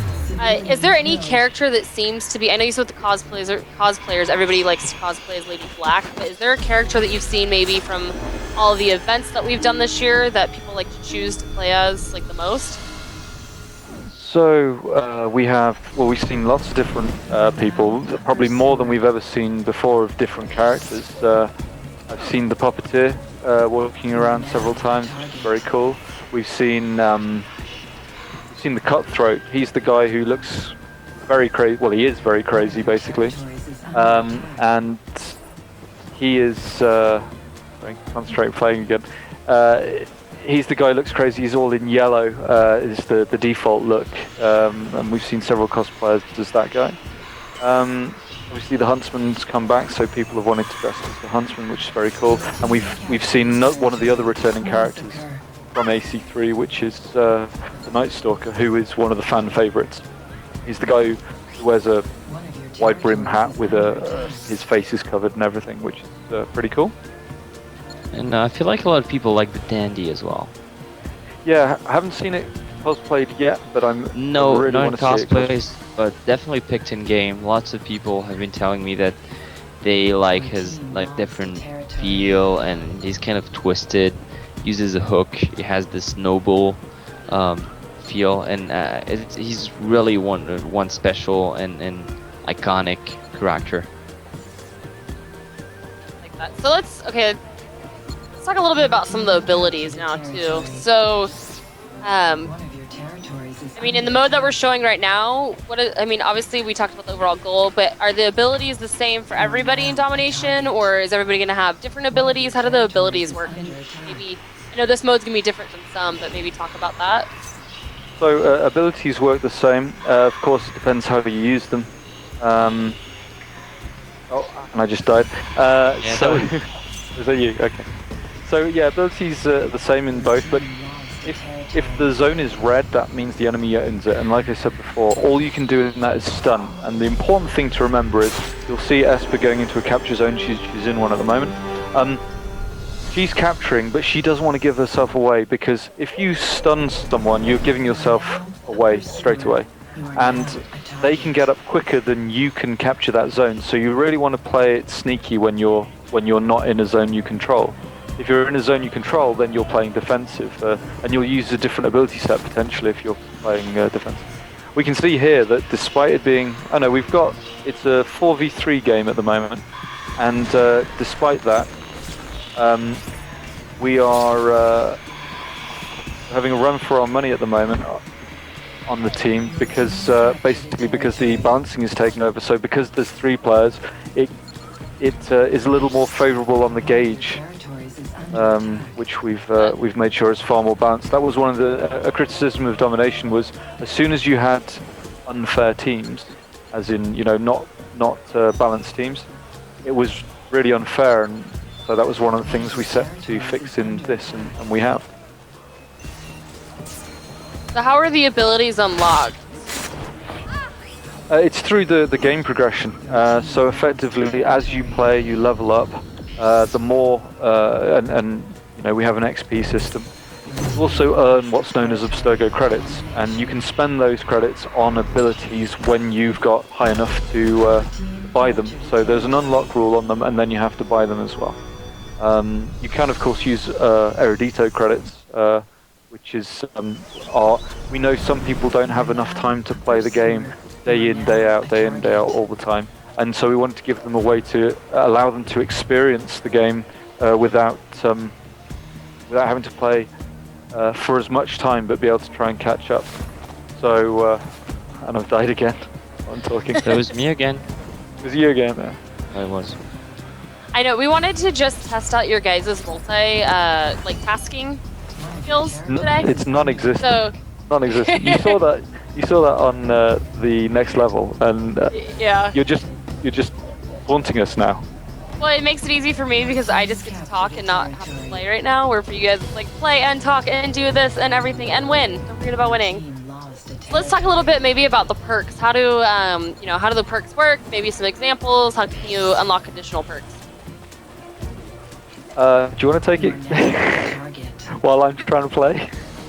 Yes. Well, actually, like the abilities that you summon and you trigger at a given moment that take time to load. The perks are always active, so they give you like a given advantage over your opponents in given situations. For example, the one I really like to use is called Blender, and it's every time I blend in to group, then one of the NPCs turns into my character. So it's very useful in defensive situations because, like for example, when I'm holding a territory in domination, if someone attacks and thinks that, okay, I see a character that may be an opponent's and goes for the kill, then he basically gets lured, and I can get him in like a couple seconds afterwards, and that offensively, because you just get into the other team zone. And then once again you summon, you create another lookalike, and that's what it just did, and it's pretty solid, and it's as I said, it's always active, so you don't need to trigger it and you don't need to wait for it to cool down to use a perk. Great. And I do have winners. We got winners that got pulled for us. Let me go through those real fast. We have this is for the in-game fan pack. So again, is something, there's going to be 20,000 Abstergo credits that you guys will have and some exclusive that nobody else will have. So those winners, I'll put them into the chat. 2 of them are from Twitter. So those are @LongTran and then @CockneyCharmer. And so we post those. Congratulations to you guys. Those in right now. And then we have our 2 Facebook winners, Molly Cushing and Andrew Richardson. So I'll post those. Yay! So congratulations to you guys. Again, we have more of those to give out. So I will be announcing our winners as we go through. So make sure that you guys still share the stream. Then at the end, we're going to give away the game, some of the figurines, and we'll do those when we do our Q&A. So let's talk who's winning right now. I just... We are... Sounds familiar, doesn't it? It does. Aww. It's okay. I'll just blame Esper. It's Esper's fault. That's what we usually do with anything. We always just blame Esper. It's the easiest thing to do. Okay, I unmuted myself for this. I'm not gonna talk garbage, but one of our teammates is not carrying their weight. I'm not gonna say who it is, but I'll let you guys make your assumptions, and it's not me. Okay, Okay, back to you. Just so you know. One of your territories is Do you guys have any plans to introduce new abilities, perks, streaks, post-launch? No plans to introduce anything like that post-launch. Currently, no. Okay. Sorry, And then do that question. He's welcome. Do you guys have any plans or any tips for players setting up their own build? So, I mean, when it comes to like play styles and the way that you play, any tips or tricks on that? On setting up abilities or ability sets, it's kind of personal preference. I speak to many different members of the community. Some like very competitive players, some more casual players. They each have their own favorite setup that they like to use, and it all depends on the game mode as well. It's one of those. It's a tough question to answer. It depends whether you're going to be stealthy or whether you're going to play, you know, more aggressive. Like I really like when I play Artifact Assault. I go with. I always use a pistol. Nearly always use a pistol. I normally use shield to protect myself. So if I'm running for the flag, I can pop a shield and protect myself as well. But it's yeah, it's a bit of a tricky question. Again, up to the player, I guess. Yeah, my recommendation would be to always have at least 2 ability sets, one for offense and one for defense. So depending on what you want to do in team modes, for example, either keep a defend a territory in domination or your artifacts in artifact assault, or go to capture something. Then you want to adapt your abilities and just play around with the different options that the game gives you. Got it. Let's go over a little bit too. I know once you guys just kind of, well, what we're gonna do is the gameplay just stopped, so we're gonna go into some community stuff, and then we'll come back to Wanted. Sound good? Okay. Sounds good. Yes, it's like Wanted. So we're gonna do have Michelle just set up a new room so you guys can get ready for Wanted, but we're not going to launch the game just yet. We actually wanted to highlight some of our community members that, I mean, are, number one, amazing. So we're going to start off with some of the cosplayers. So as we pull those up, we're actually right here, we'll set, we've got, again, you guys said Lady Black, again, is one of probably the most seen. But this is Claire, and I don't even know how to say her last name. Alden you can use her cosplay name, which is Shuraya. Okay. We actually saw her at San Diego Comic-Con on the AC4 boats, and she was a really convincing and detailed Lady Black. That's awesome. Then we're gonna go to the next one, who I think is Tezuki Girl. Is that how you say it?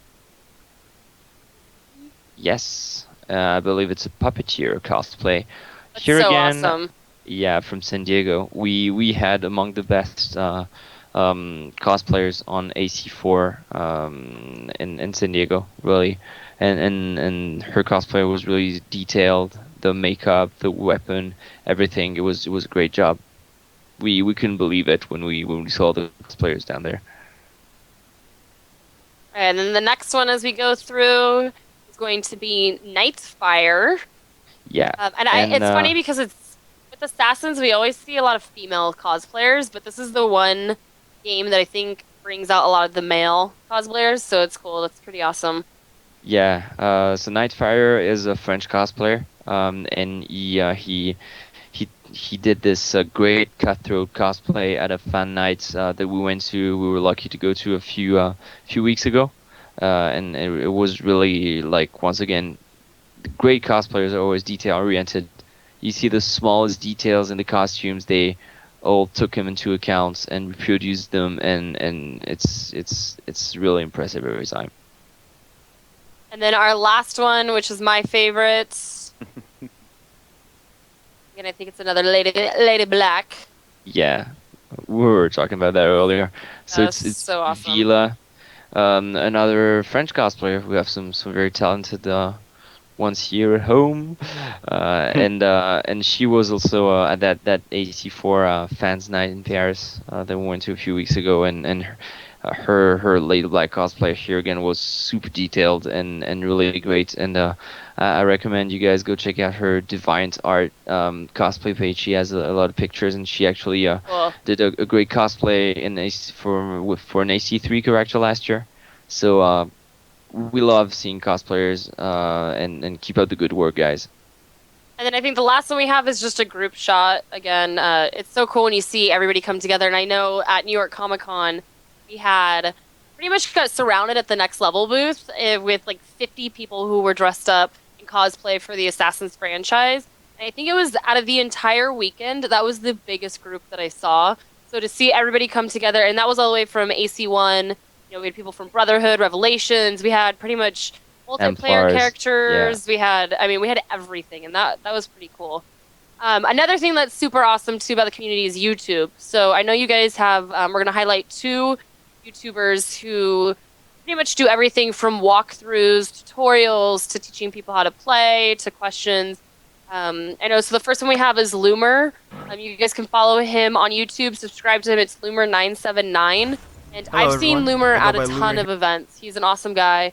I know you guys know Loomer firsthand too. So Yeah, we know Luma quite well. He's done several dev interviews with us.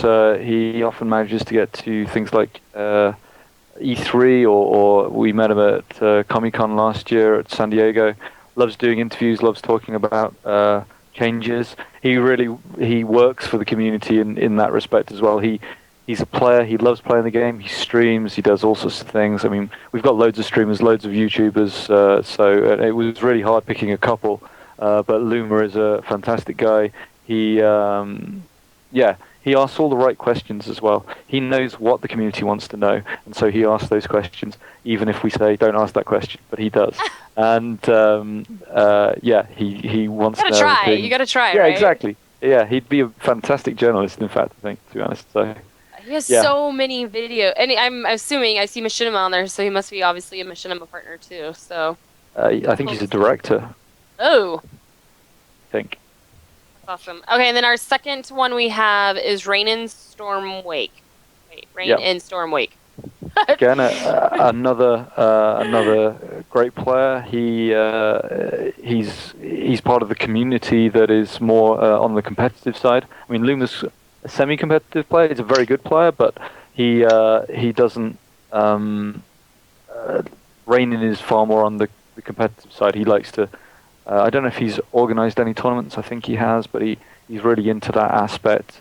He loves to try and find out information about the game. He pushes questions, even if it's not an interview as well. But I mean, and there's plenty of other people who do that on Twitter and things. But yeah, so he does some fantastic videos. I think he does some shoutcasting as well on it. And as I say, it was really hard to choose just 2 people. We have a huge YouTube community, the same as we've got a huge cosplay community. So it was really tough just to choose 2. We love all of you, though. We really appreciate the videos. When you tweet those videos to us, we try and watch them when we can. Absolutely love it. So keep sending us those videos. Bringing them. We keep we share them around at the office. We were watching only a few months ago. We were watching some amazing teleport kills, right, in deathmatch, wasn't it, or something like that? Or these guys who've worked It was out. insane. That you can teleport, and then basically it was teleporting to exactly the position the person's going to be as they get there when they're running away from someone and killing people. And we're like, these guys are nuts. This is amazing. So we love that stuff. I'm not good at doing that at all. I've tried to do it, and I appreciate just how good these players have got to be able to do that. They know the maps inside and out, well. so love that stuff. I mean, they spend so much time too on it, and it's not like they're getting paid obviously from Ubisoft to do this. It's just something that they love, so it's cool to see that. I know too. We want to show some DeviantArt stuff. DeviantArt is huge with obviously video game type art, inspired art. So we're gonna take a look at 2 people.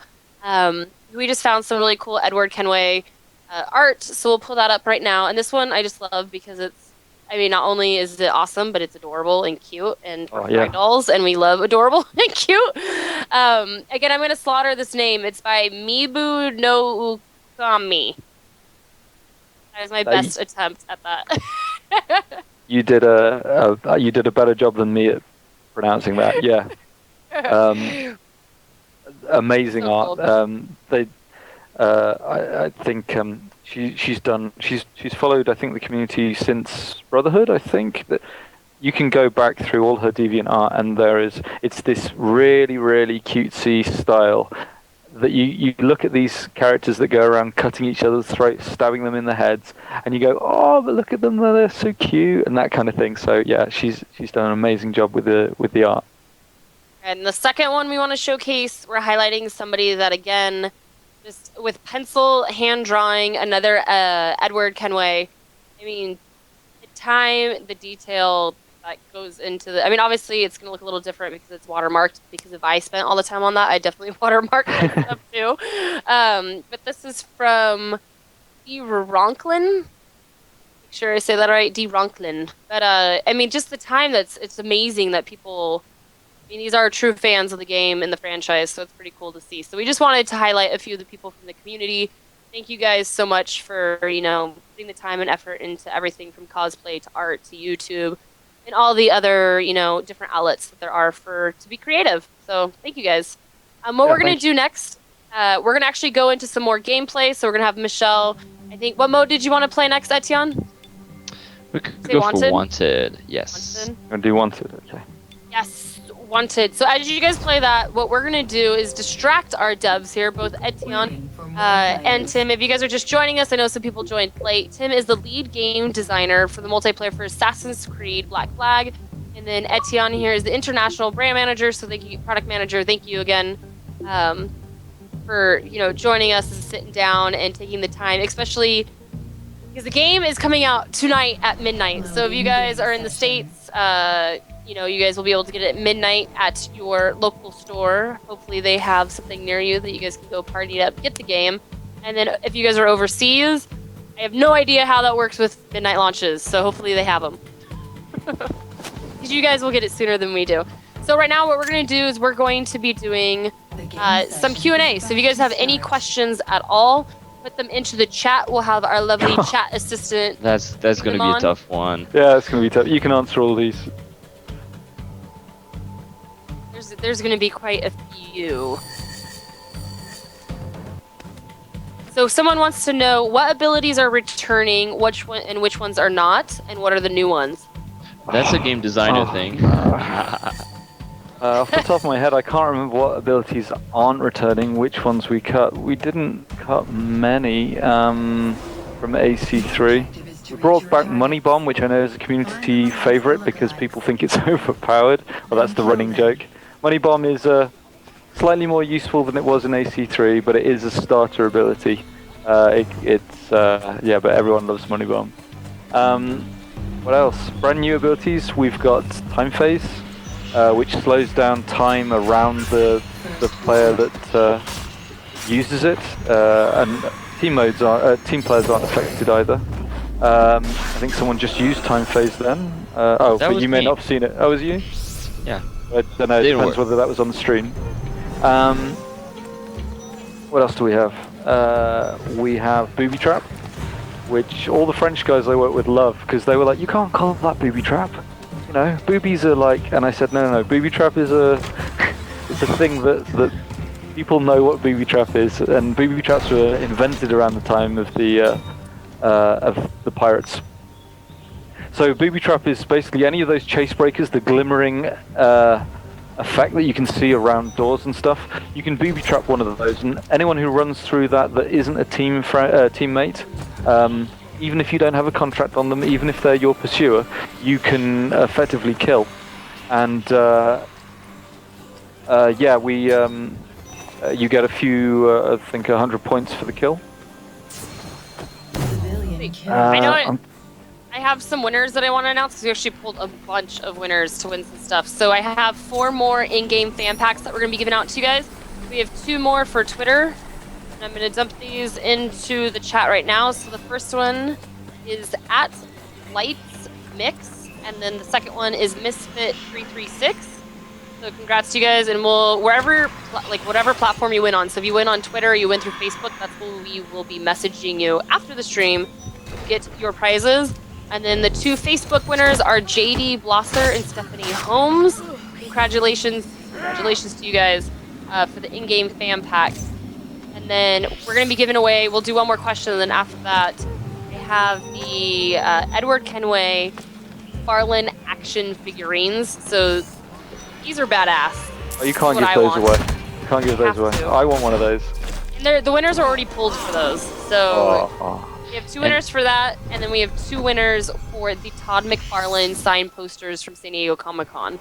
So people waited in line forever to get these posters signed. So we got a few of those that we'll be giving out too. If you guys have any more questions for the stream, we've only got about 10 minutes left, so put your Q&As down. Saber, could you stop killing me all the time, please? Thank you. So B Crumbs has a question. I have a question. Let's see what it says. From a code engine standpoint, how much of previous AC multiplayer is reused from the new, or is it all new from scratch? So glad you went with an easy question to answer. I just went with the first one I saw. I have no idea the percentage. Obviously, we used a lot of the old code. To rewrite all the code would take a huge amount of time, and to just understand how complex the multiplayer is, well, it's huge. There's a lot of new code in. Obviously, anything that's a new feature has brand new code in it. So any new ability, any new perk. You could, it depends. Like, we've made improvements to certain abilities. I'm gonna die because I'm talking, running away. And I forgot what I was saying. Yeah, so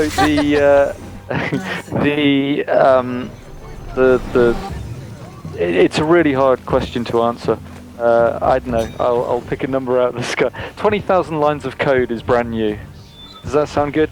No? Got it. Yeah? No? I don't know. It's really hard to answer, but yeah, any new feature has a load of new code, and so things like Game Lab is a huge amount of new code. Yeah, I'm not a programmer, so I can't answer that, I'm afraid. So what type of weapons are in the game, and are there any new ones? That's from Toxic Shock 4.1. Damn. Why don't you answer that one, Etienne?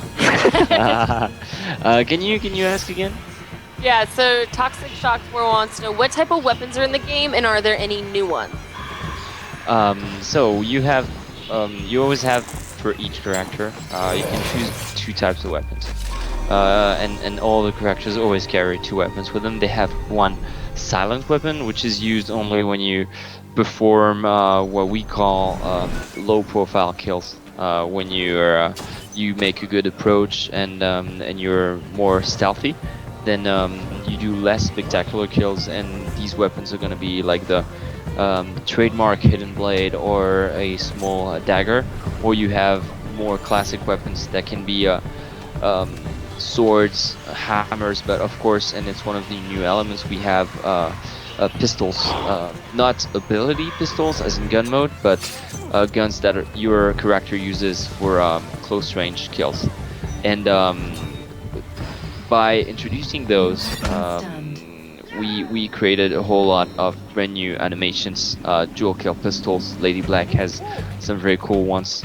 So we both have returning traditional weapons, but also brand new ones thanks to the pirate setting. Good answer. All right. C5 Studio wants to know, actually, somebody else's question that he reposted. Madev has a great question. Can current gen players play with next gen players? PSN, PS4, and Xbox 360 to the Xbox One? Or is each console going to be separated? They're all separate. They're all separate platforms. If you mean like playing together and things, we can't do cross-platform play. So each one has its own sort of controlling server that is, and then all the servers spawn into those controlling servers. So no, you can't play. Concentrating on not dying and dying anyway. Then. Yeah, so you can't play PS3 and PS4 players, unfortunately, or anything like that. Got it. Make sure you guys, I have, let's do some more winners, because we only have a couple minutes left of the stream. Keep your guys' questions coming, because they will answer anything and everything. They might not give you the answer you want, but they'll answer with something. So we're going to give away right now 2 of the signed Todd McFarlane posters from San Diego Comic-Con. These are very hard to get. We have 1 winner from Twitter and 1 from Facebook. So our winner from Twitter is A Cupcake Nurse. Cute little name. And then our winner from Facebook is Arthur Moy. So congratulations to you guys. We will reach out to you guys on the platform that you won on. And then wait a little bit longer until we get you guys the winners for the figurine, because I know everybody wants that figurine. Let's see what other questions we got. Do any of the multiplayer characters have a backstory? They all do.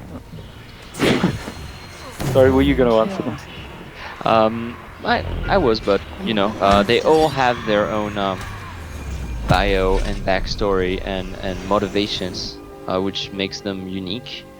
And you can actually learn a bit more about them in game in the menu. But we also plan on letting you know a bit more through different means. I don't want to spoil too much, but once the game is out, not only in game but also outside of the game. So stay tuned. But yeah, they all have their own personal history and what explains that they're in the Caribbean at this time. Got it.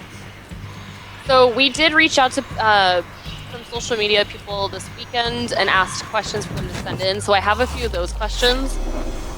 So we have Gamers Beverage.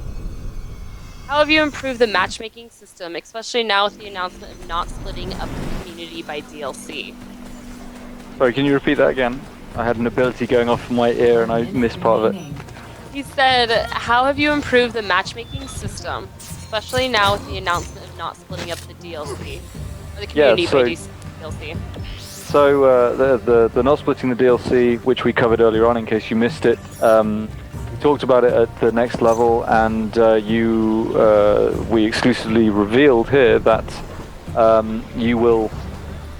we won't be charging for any maps. All the maps will be free in the DLC. So that's the first part. But as far as the matchmaking goes, we've made some improvements. I can't really go into exactly what the improvements are. It's fairly technical, and when programmers explain elements to me, it kind of melts my brain. So I won't bore you with the details. And I'm trying to play the game as well. I want to get my last kill. Where is it? Where's he got? Oh, and I got stunned at the end. Oh. That was me. Anyway, so back to answering the question. Won it. Told you that was my favorite mode. So yeah, the matchmaking, basically the matchmaking, we've done several improvements. One of the problems that happens is the more popular the game has been getting, the more people have been playing on the servers, the more players you have on the servers, it slightly makes matchmaking a little harder. And yeah, how do I go without getting too technical? Basically, when we ping the servers, there is only a short amount of time where those results are good, and it's very, very hard to do to improve on that. We've tried to improve on it. One thing you'll notice when you start playing on the game this time is you will know how many. We used to have like a traffic light system, which basically said how popular the servers were, but it didn't really give you much information. Now you'll have very close to live information about exactly how many sessions of a match, of a particular game mode is running. So if you go on and you see that there's only 5 sessions running, which is unlikely, although at the moment with the servers being not very populated, that's not surprising. But as soon as everyone starts flooding onto the servers, you're going to see like 500, 600, 1,000, maybe even 10,000 sessions running, and that will give you a better idea of how popular certain modes are, and give you a better idea of where you're going to find the better matchmaking. I'm sorry I can't answer it brilliantly. It's hard to do while I'm playing, a little tired, and ready for launch. Ready for launch. Trying to do justice to what the programmers have. What we've discussed with the programmers, but hopefully that answers some of your question. If you're actually watching the stream, works. I assume you are. So yeah, if my babble didn't turn you off and you just go, I'm not interested any longer, shut up, Tim. So there you go. That works. So at Inventor Blaze asks, when creating groups with friends, will it hold those groups together, or is there a chance the group will split while searching? Your objective is to It shouldn't split. Never say never because I can't control everything. If one, and again, we're going into technical language now.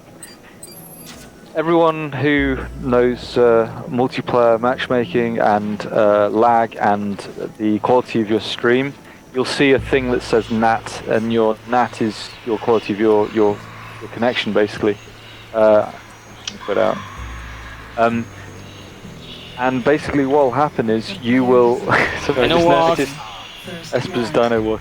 What will happen is, if you're in a group and one or two of you drop to even for a split second, drop to a restricted NAT for any reason, that can throw someone out. So that's something we can't control. We try and improve connectivity, we try and improve things like that. The grouping system has been improved, but I won't say for definite that little bugs like that, little issues like that might not happen occasionally, but it's all to do with your stream, sorry, your network quality and the quality of 7 other people, and basically keeping it all together. So and again, that's my kind of concise technical answer. It works. People are asking. I mean, some people know what the Dino Walk was because you've seen some videos or have seen it. You obviously played it in the last game, but someone else in the chat was like, "What the hell is that guy walking like that for?" So maybe describe why you would even want to do that. I don't know why you'd want to do that, other than it's a pretty awesome thing to do. Yeah, so I think Esper should quickly show off wall humping if she remembers how to do that as well, maybe, or do the monkey dance. I like the monkey dance. If she can, if she can hear me. She's running away at the moment. Run. So we got a few more questions. We are almost done with the stream. Someone wants to know, this might be kind of a troll question. Can Game Lab make it possible to kill only from a hay bale? Really? Okay, so I'm gonna check something. You can't make it so you can only kill from a hay bale. But what you could do, this is one of those things where you make it. I'm just checking something. I reckon you could make it. You can make it because you can affect the scoring. You can wipe out all scoring. So you could make it so it's only an advantage to kill from a hidden position. So you just give a score to a hidden kill only. I think that would be a terrible mode personally, because everyone would just be stood in or sat in hay bales, or I'm not going near him because he's going to score if I get near him, or she's waiting in that over there. So you'd end up with games of very boring experience. But Game Lab is that powerful that lets you to do that. So if you want to do that, by all means, be my guest, do it. And if it becomes a really popular mode, I can't believe I'm saying this, if it becomes a really popular mode, there's going to be like a deliberate partition now to get it to be a really popular mode. But if it is, it'll end up in the public playlist as well. Hilarious. That'd be like the ultimate camping scenario. I know we already went over this, but maybe someone else asked it already. Is there any new abilities for us to use? I think they joined after we talked about it. Maybe just talk about some of the abilities. New abilities? Sure. I think I talked about, let's have a look, Time Phase I talked about. What other new abilities are? Oh, I didn't talk about the new ranged ability. You have Sabotage. Yeah, so Sabotage is, people were a little unsure about it. I use it in certain situations. People described it as a troll ability. I can see why you'd see it like that.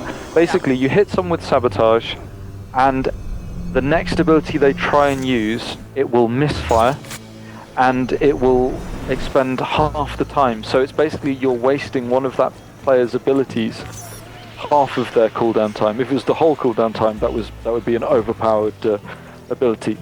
But half the time, it's pretty good. And you only have I think it's 7 seconds, maybe it's 15 seconds. I can't remember the exact number off the top of my head. It's one of those things. But yeah, so when it's used on you, you'll be aware that it's been used on you, but then you're kind of like, oh, I don't want to use an ability, so then you kind of have to play as if you have no abilities for a short period of time.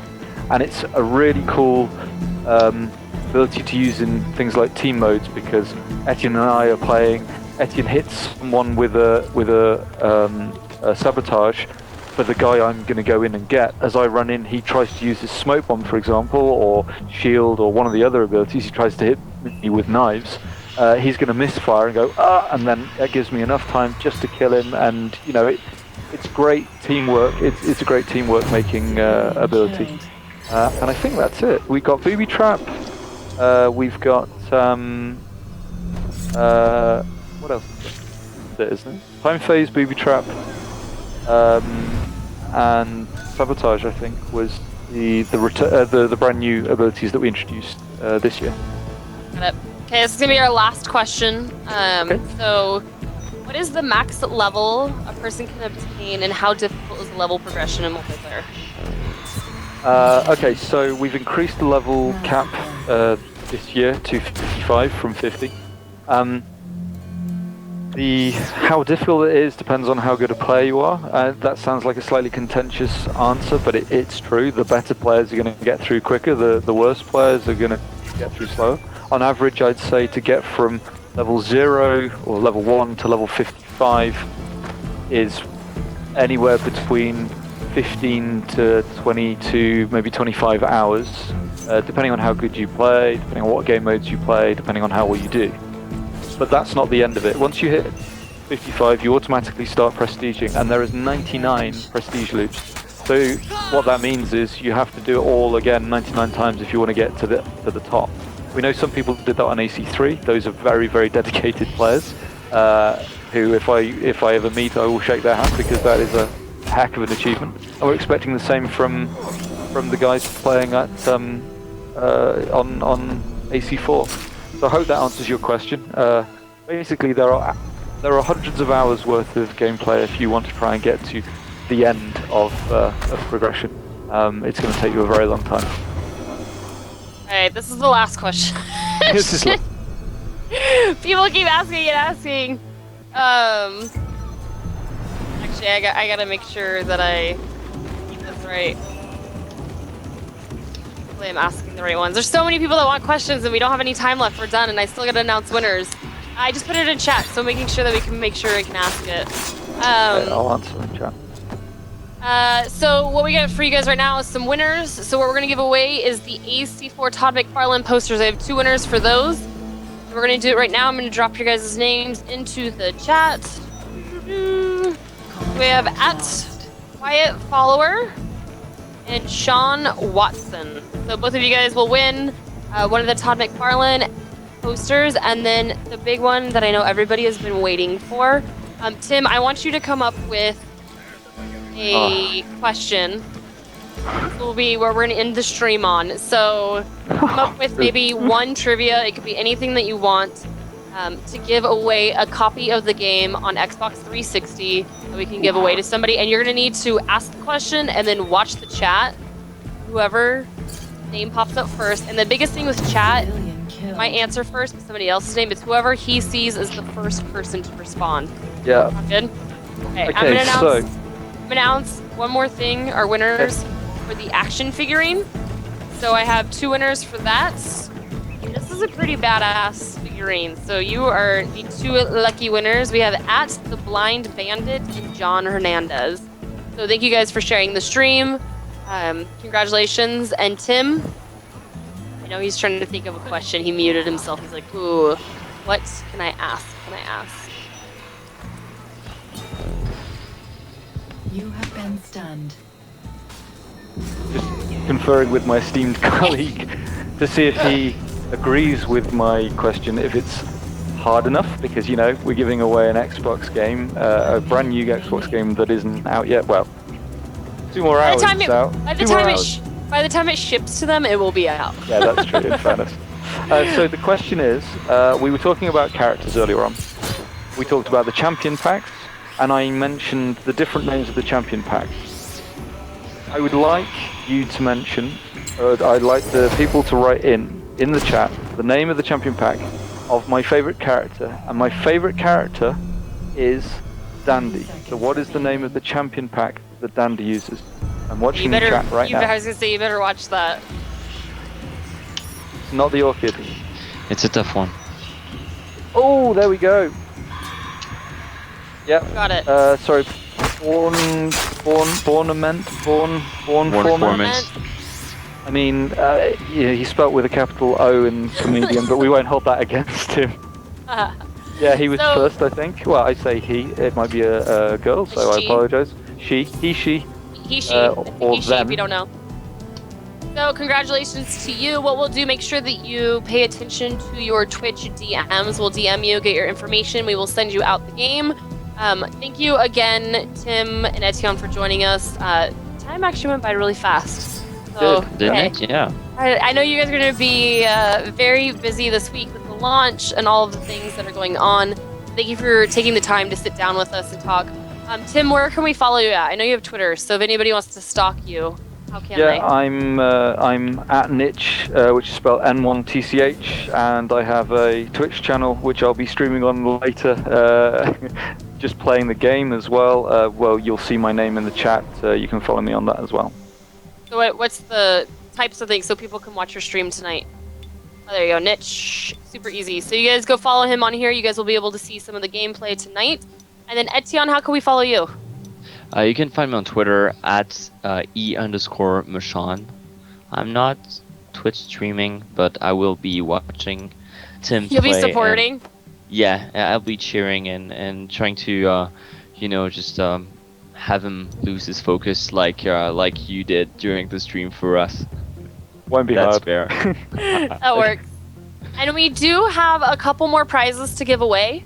But to get these prizes, what we want you guys to do is on Twitter and Facebook, put at Fragdolls, and let us know what your favorite thing was about today's stream. So we have another poster we can give away, an in-game fan pack. We have 2 more of those. We also have 2 encyclopedias for the Assassin's Creed franchise. So all you got to do is go to Facebook or Twitter and let us know what your favorite thing was from today. Super easy. Anything else you guys want to mention or say except go get the game tonight? Go get the game. Thank you very much to all the community. Thank you for all who've watched. It was awesome. Thank you to the Fragdolls. You've been amazing. People don't know how much goes in behind the scenes, and the amount of effort these girls put in is phenomenal. So thank you to everyone. Oh, thank you. Thanks a lot, guys. I know And, the other girls are here, but they're hidden. And of course, don't hesitate, fans, AC4 players, to just tweet to us and come play online with us, because it's always fun to play some online games with the community, show you guys how terrible we are, and just have fun together. So looking forward to seeing you guys online. Yeah, if the stream wasn't enough to show how terrible we were. No, it's okay. The game is out now. Everybody can try to attempt to take you guys on. And if you guys want to make sure that you follow our Twitch stream, at the very top you guys can hit follow. Anytime that we go live, the girls will also be streaming throughout the weekend. If you want any prizes today, just make sure that you stay tuned on whatever social media network that you want on. We will message you. And I think that is it. Thank you guys so much. Go get the game tonight. It is out at midnight, and we're going to end it at that. And thank you. Thank you. Bye. See ya.